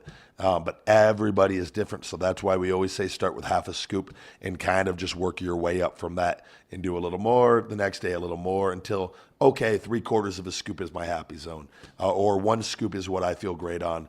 You got to remember in the world of supplements and being in business, you can't win everybody's approval, and everybody has different tolerances. This was stuff that I created that worked extremely well for me, and we put that out there, and the feedback is overwhelmingly the majority of people love it. So, but as again, if there's something and you take half a scoop and it's too much, do 1/4 of a scoop and see. You will find the happy zone that does work for you. You just got to experiment with it. Follow-up question. Well, actually, franchise kicks. Excuse me, my eyes are going. I've been looking forward to the Fat Burner. Estimated time when this comes out.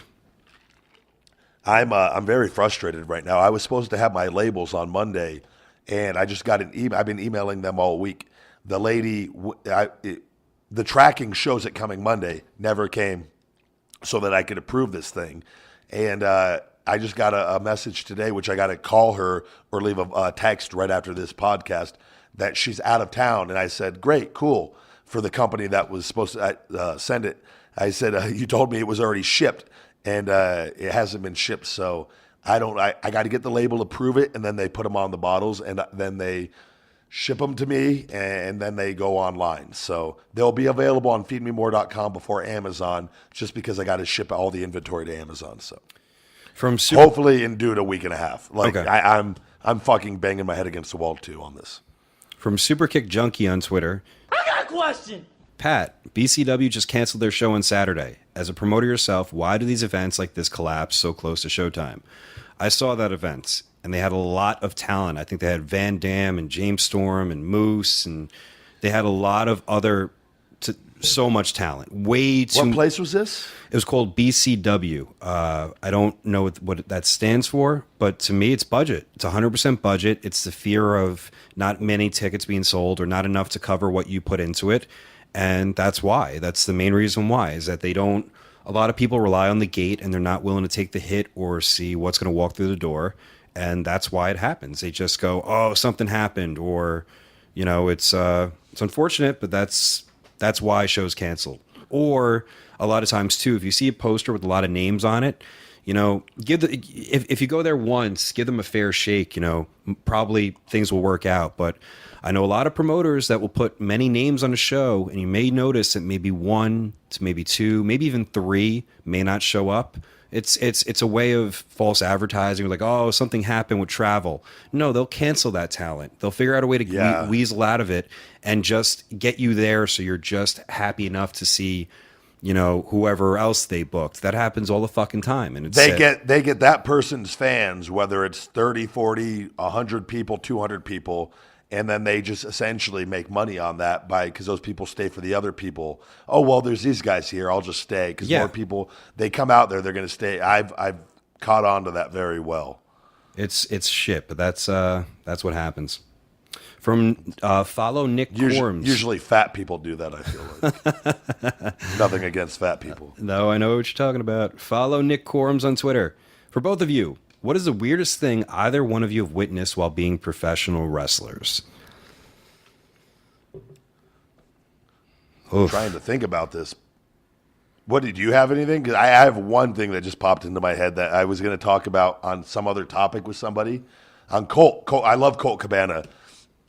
Talking to him, and we actually talked about this back at the podcast thing, not on his show, which I'm coming up on, but backstage the other day. Do you have anything though? I would need time to think about it. I probably have some really weird shit, but I can't think of it off the bat. So the one thing that pops into my head is when I was working the Shield on the 3-on-1 things, and they were the 3 guys were getting the upper hand time and time again on the one guy. Mm-hmm. And if you go back and watch that point in my career when everything was great, and then it kind of like slowly, like, what's going on? What's going on? What's going on? I was asking myself those same questions. And I just remember one day, it was after a live event in the showers, and it was just, I was on one end and the 3 Shield guys on the other end showering.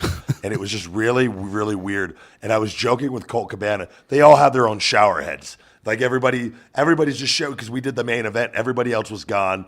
And I'm just in there. And I'm just like, fucking, what the fuck is going on? And these 3 guys showering together. And I'm fucking going like, what the fuck is going on? And the story, the way I told Colt, it was just funny. I go, I just imagine them all using the same goddamn shower head, taking turn, and me over there on the opposite ends, like, and just fucking one of those weird things. I go, for whatever reason, that one moment stuck out in my head, like, just that's all I remember during that period is them in the shower on one end and me on the other, and it's weird as shit. But every wrestler has one weird thing they remember. That's what I remember. Fuck. So I don't know. That's all I got. I'm not even going to try to top that. So that's going to conclude. That really is. We're out of questions, and that concludes our question segment. All right, we'll take another break and come back with our main event: fake fighting, shoot fights, but not fake fighting, fake or shooting. Right after this. Do you enjoy a crisp, refreshing soft drink, but hate choosing between the empty calories and the artificial sweeteners? Well, now you don't have to, thanks to Zevia. With Zevia, you don't have to worry about any potential harmful side effects since they have no caramel coloring and use the natural plant-based sweetener stevia. Zevia offers 14 different flavors of soda, 4 flavors of sparkling wine, and 4 different energy drinks.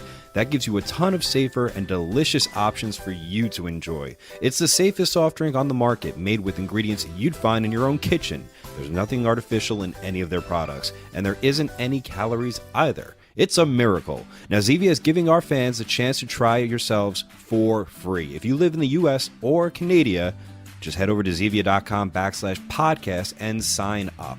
They'll mail you a coupon to try a free 6-pack just like that. Go to Zevia.com/podcast now and get your free Zevia. Enjoy the show.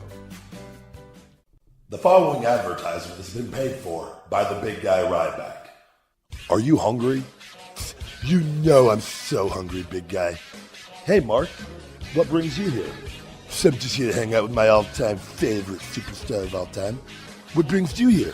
Well, I'm doing a paid advertisement for Feed Me More Nutrition, available at feedmemore.com. Big guy, that is music to my ears. Did you tell the people about your Ice So Hungry grass-fed whey protein isolate, the best tasting protein on the market? Wake Up Unlimited Energy, the strongest pre-workout on the market, and the big guy all-natural testosterone booster, my personal fave.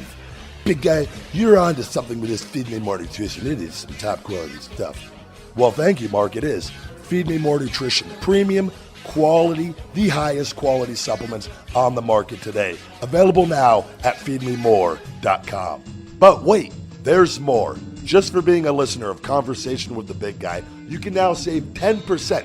That's right. Save 10% at feedmemore.com on all Feed Me More merchandise and apparel and Feed Me More Nutrition with discount code PODCAST10. PODCAST10. Podcast 10. Thank you, guys.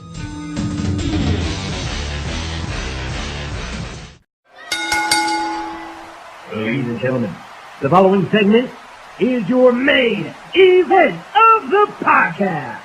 All right, we're back, and it's now time for our main events. And I don't know how to pronounce our main event, so why don't you lay it on us again? Fake fighting. Shoot fights. But not fake fighting. Fake or shooting. All right. That's also the name of this episode, but I'm not even going to try to do that. So basically, we thought about this. What would happen in this, world of fake fighters? But if they really fought, we're trying to pick winners here. You'll go, I'll go. We'll find opponents for them, and then we're just going to leave it up to you listeners who would win in these real fights. We want your feedback, and then maybe an overall who has a stronger, more badass team.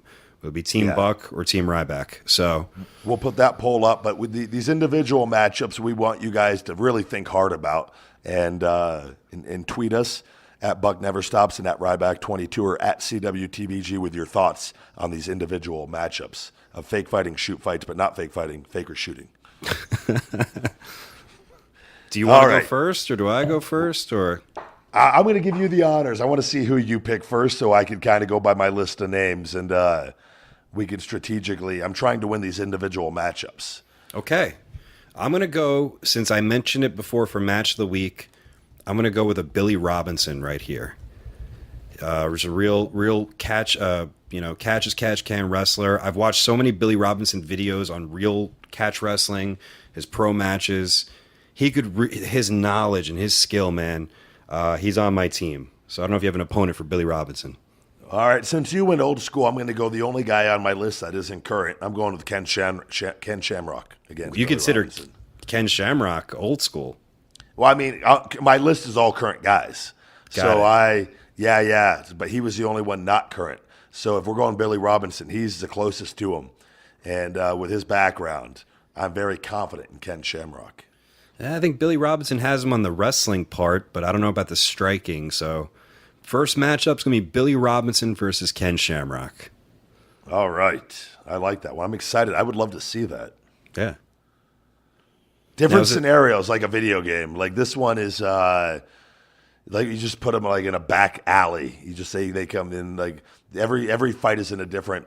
Where would you like to see this fight take place? No, let's go with the back alley. No people for this one. Just a dumpster and a couple of cats eating. Yeah. And it's just good old Billy. And all these guys, is this in their prime, right? So it's a prime Billy Robinson. In their prime, yeah. At their toughest, yeah. Not at their oldest. You got it in their prime. I know most people probably side with Ken Shamrock just being, Ultimate Fighter credentials, but Billy was before that. If you're listening, you should. All right. Match number 2. I should, I guess, go first on this one, right? Mm-hmm. All right. Mark Henry. Just a big, strong fucking guy. He can just fucking strangle you if he needs to. What do you got against that? Mark Henry. All right. You got to be very careful on this because he's so goddamn strong. He is. And if he grabs you, it's over. He just gets his hands on you. That's all you got to think. He could break he doesn't even need to know. He doesn't need any technical shit. Just squeeze your neck with his bare hands. He's crushed a level 4 Captain to Crush gripper. If you know anything about Captain to Crush, his hands are fucking strong. All right, Mark Henry's opponent, I'm going to put him against Bam Bam Bigelow. Really? Yeah, Bam Bam apparently was known to be a kind of a tough guy, former New Jersey bouncer. I think Bam Bam would match up pretty well against Mark Henry. I don't know. I'm not going to lie. I would pay to watch that. See them beat the shit out of each other. Where do we watch them fight at? Do we have a location for this? I think in a bar. Maybe like a Tuesday night at a bar, like not too packed. Yeah. I like that. What's his Tim White's bar in Rhode Island? The Friendly Tap. Yeah, I would like to see this take place at the Friendly Tap. And maybe Mark just comes in to get a meal and say hi to Tim White, and Bam Bam's in there having too many drinks. He has a few ladies around him, and things get out of hand. That's how I picture this going down. All right. Mark Henry versus Bam Bam Bigelow. You have me sold on 2 matches so far. Let me eliminate some guys from the list because I had Shamrock on my list as well. All right. I'm going to go with another old one, Harley Race. Known for his toughness. Apparently legendary stories about Harley Race. The man beat death, by the way. He did. In his prime. I'm looking at my list, and I have some guys I think that would take him out in his prime, but I'm saving them for because I think I'm going to need them later on. And I got a guy who's very familiar with Harley Race, Bray Wyatt, who's has an amateur background, a football background. And he's a big-bodied guy. He has the weight on his side. I think he outweighs Harley. He does, but Harley's got the reach, though, I think. Yeah, but Bray, he can do that backwards thing. Scare him away. Yeah. I got Bray Wyatt. I'm taking Bray all the way. Nah, I think this is a layup. I think the King Harley Race. Where's the Harley's from St. Louis? I would like to see this take place on St. Pete Beach. On a beach? Yeah, Bray's in Florida. I would like to in his hometown somewhere on a beach. That's where I want this to take place. A nighttime beach, moon's out, just nice night, cool night.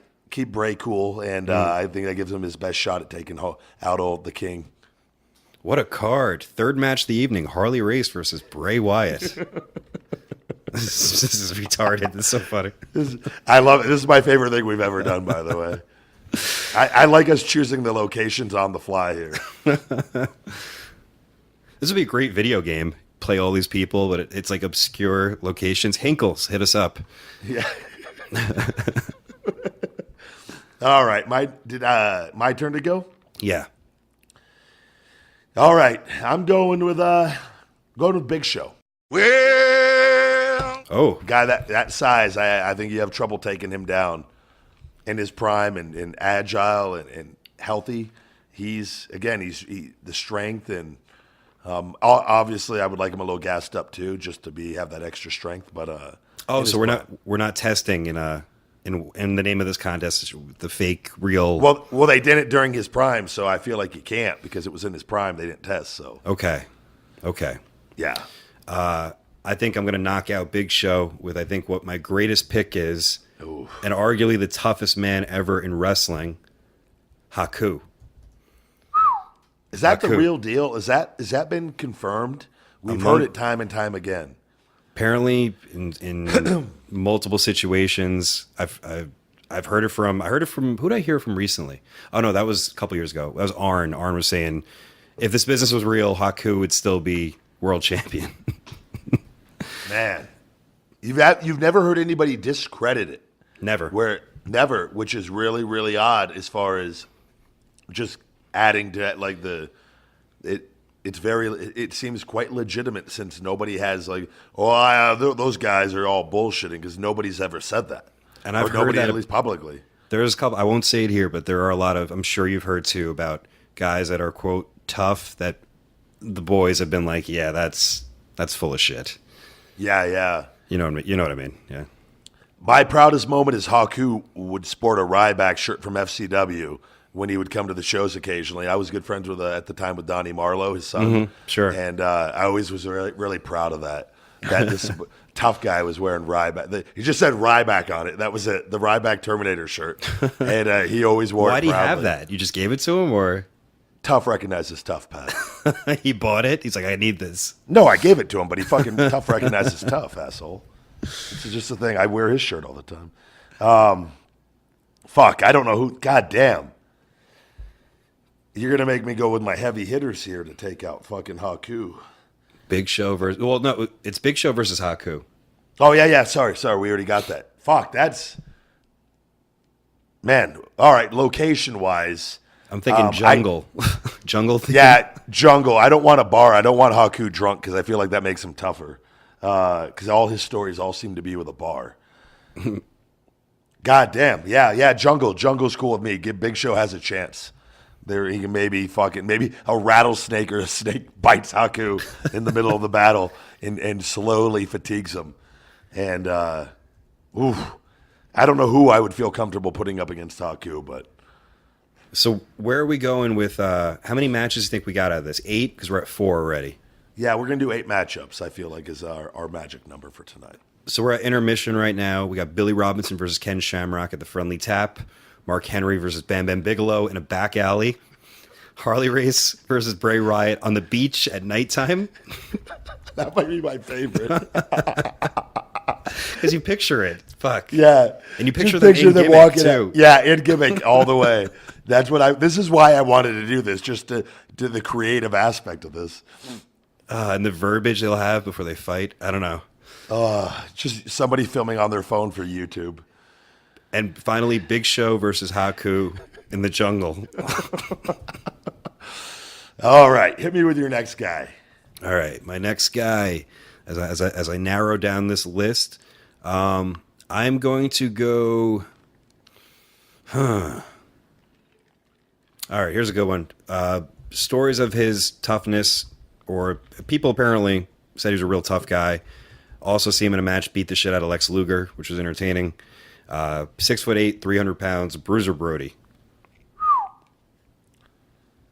All right, since we're going to go, you're going with a big-bodied guy. I'm going to throw a current big-bodied guy at you.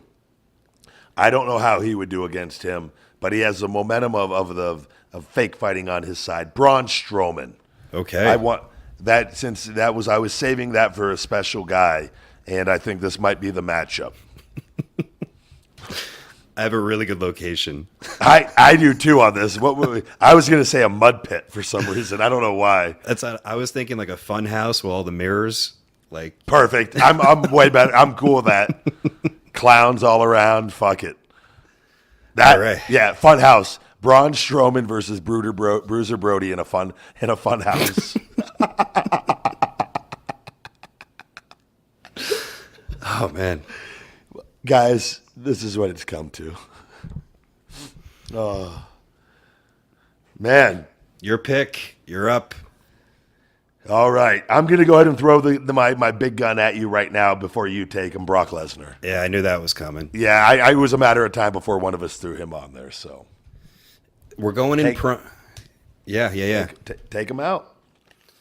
Oh, I have two choices here, and I'll explain them. Okay.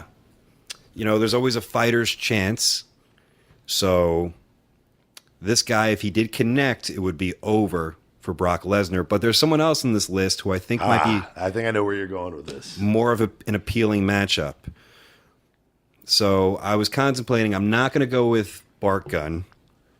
I was going to go for that old left hook. I am going to go with Kurt Angle. I might have stolen someone off your list, haven't I? No. Oh, I okay. wasn't expect. I actually had completely overlooked Kurt altogether, which I can't believe I did. In their prime, Lesnar versus Angle. I don't know, man. So I'm going to counter this with you. The location. I would like to see this take place at a like a Wet and Wild fun park. Like a splish splash? Yeah, like in their trunks where they're slippery. I swear to God, I was thinking pool too. I don't know why. Just Brock, Sable, and the kids, Kurt and the kids, everybody there. What'd you say, motherfucker? You heard what I said, you piece of shit. They fucking go at it. Fucking, they just both got out of the fucking lazy river, fucking slipping off each other's bodies. Wrestling's not going to work so well. They got to come to blows. I want to watch that fight. Eating my popcorn, fucking, just getting a tan outside. Oh, man. Lesnar versus Angle, splish splash, pool, lazy river. Wet and Wild. Wet and Wild adventure. This is my favorite episode now just because of this guy. It's so fucking ridiculous. Oh, man. I'm not even gonna lie, I'm having so much fun right now. This is I have a smile on my face because I pictured all of this. It just so fucking stupid. All right, you're next. Go ahead. A lot of my names I think I came out too strong too early. I won't say they're not interesting, but they are. I had all big guys or muscled guys, and I got my two guys that are now one of them's of good stature, the other is a little smaller. So, okay, so mine kind of is, but kind of isn't. He might not be the biggest guy height wise, but we've heard stories of his toughness. The legendary story of him beating the shit out of Vader in his flip flops is my next pick, and that's Mr. Wonderful Paul Orndorff. Oh wow.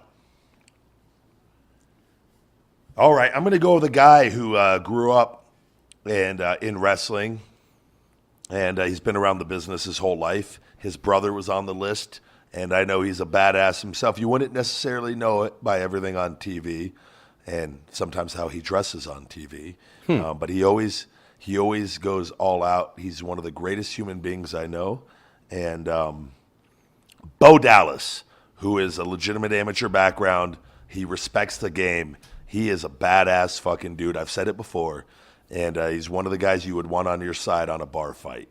And I think he might have what it takes to go back in time and take this fight on. Paul Orndorff versus Bo Dallas. Where do we put this contest? I would like to see this take place at one of Miz's movie premieres at a red carpet. Okay. And Paul's there. WWE brings him in. And Bo's with Miz, and something happens on that red carpet where Paul's in his prime, obviously. Yeah. But I would like to see, because you never see any fights on the red carpet, have you? No, not really. I would like to haven't seen see. any. That's where people need to fucking fight on that red carpet. You have all the attention of the world right there. Fucking go at it, guys. Free publicity right there all the way. All right. Paul Orndorff versus Bo Dallas. Random fight right there. All right, the last one. Let me find my strong, or I think you pick first. I do, and I'm kind of. So this guy, he's undefeated on his fights that have been acknowledged through the internet. Huh. He's a current day superstar. He's he's the smallest guy I picked, but I know him, and he's a tough little bastard. And he's just a Mexican that likes to fight. Sin Cara. Sin Cara. This Sin Cara, the modern day Sin Cara, Hunico. Okay. Not the other one. The Hunico, the thug. Little fucking thug. My last pick. Who could fight Sin Cara? He doesn't give a shit. I already know the location. All right. I'm going to go obscure with this because I heard this story and I'm like, this guy has to be on the list. You know, Andre the Giant, obviously. I'm not putting him on there. It's on Andre. But Andre. I was a little worried on just the size difference because I would have went with size on that. Well, All right. you know, Andre kind of did whatever the fuck he wanted to. Yeah. And because probably he could beat the shit out of most people, and because name value too, he was the head guy. He was the fucking person. He had political power too. He had even when Hogan was at his thing, Andre still had influence always. However, Yeah. apparently there was one person who stepped to him because Andre called him a name once. I think I've heard this. He challenged Andre to fight, and Andre backed down. And not only backed down, the rumor is that he apologized to him because of this, but he called him out in front of everybody, like, let's go right now. And it's Bad News Brown. I've heard this story, actually. That's, man. Do you think he apologized too, though, because he realized he was wrong in what he said, because he kind of stepped... I think so. I would think so. And that's what a leader does, kind of, is when they're wrong. You know what? I was wrong. I messed up. And Yeah. Because fighting him would not have done any good, even if he beat him or didn't beat. Like, it just kind of, he saved face right there by doing the only thing he should have done. It seemed like Andre was miserable and treated a lot of people badly, but at the same time, in other points... Duh. Yeah, I mean, it comes with the territory. it also seemed like he was also a leader and like very deep at moments. You hear all the stories. It's fascinating. Yeah, absolutely. Where is this location? You got it? Bad News Brown is a big guy. He is. You're making me regret the one time I choose a small guy, you throw a fucking big guy at me. God damn it. I want this taking place in fucking Tijuana. That's where I want this taking place at. So, Oh, you want the home court advantage? you know what? No. I take it back. Guadalajara. Guadalajara? No, Guadalajara. Know how to pronounce it, asshole. I have no idea what. Part of Somewhere- Mexico. That's where Hunico grew up. I want Guadalajara. How does this fight happen? There's a storyline. Yeah. Bad News Brown goes down, shoots across the border back in the day, needs to pick up some gas for the boys. There we go. Hunico's fucking working at his mom and pop shop, taco burrito shop, and fucking something goes down. I don't know how. Can you add to this? I was thinking. I was trying to put the timepieces together. Hunico just likes to fight. He doesn't even need a reason. Fuck it. Sin Cara just sees him walking down the street. Fuck that big guy. I'm going to beat his ass. That's what that's what he's thinking. And then the fight goes down on the streets of Guadalajara. And I'm going to Sin Cara still. That little fucker will find a way. And I'm going to go with Bad News Brown, the only man All to right. make Andre shaking his boots. So reviewing the card. Go ahead. I was going to say, so my list, and you give your list, and we'll go ahead and close the show out. Brock Lesnar, Ken Shamrock, Braun Strowman, Big Show, Mark Henry, Sin Cara, Bray Wyatt, Bo Dallas. And my Team list, Ryback. Team Buck, is Billy Robinson, Bam Bam Bigelow, Harley Race, Haku, Bruiser Brody, Kurt Angle, Paul Orndorff, and Bad News Brown. Let's just review this card because it's just funny to say. First match, Robinson versus Shamrock at the Friendly Tap. Second match, Mark Henry versus Bam Bam Bigelow in a back alley. Third match, Harley Race versus Bray Wyatt. Beach at nighttime. Fourth match, Big Show versus Haku in the jungle. Fifth match, Bruiser Brody versus Braun Strowman in a mirrored funhouse. Brock Lesnar versus Kurt Angle at the Wet and Wild Adventure, possibly the Lazy River. 7, Paul Orndorff versus Bo Dallas at a red carpet Miz movie premiere. And finally, Sin Cara versus Bad News Brown, somewhere where steroids are sold in Mexico. That is, that concludes this main event. That might be my favorite main event we've ever done. Oh, well. Anything you want to close out with, Pat? Thanks everybody for listening to this nonsense. Thanks to Gary and Mike for the news. I'm Buck Never Stops across all platforms. I'm at Ryback22 on Twitter, the big guy Ryback22 on Instagram, Ryback247 on Snapchat. Thank you guys for listening. You've just listened to another episode of Conversation with the Big Guy.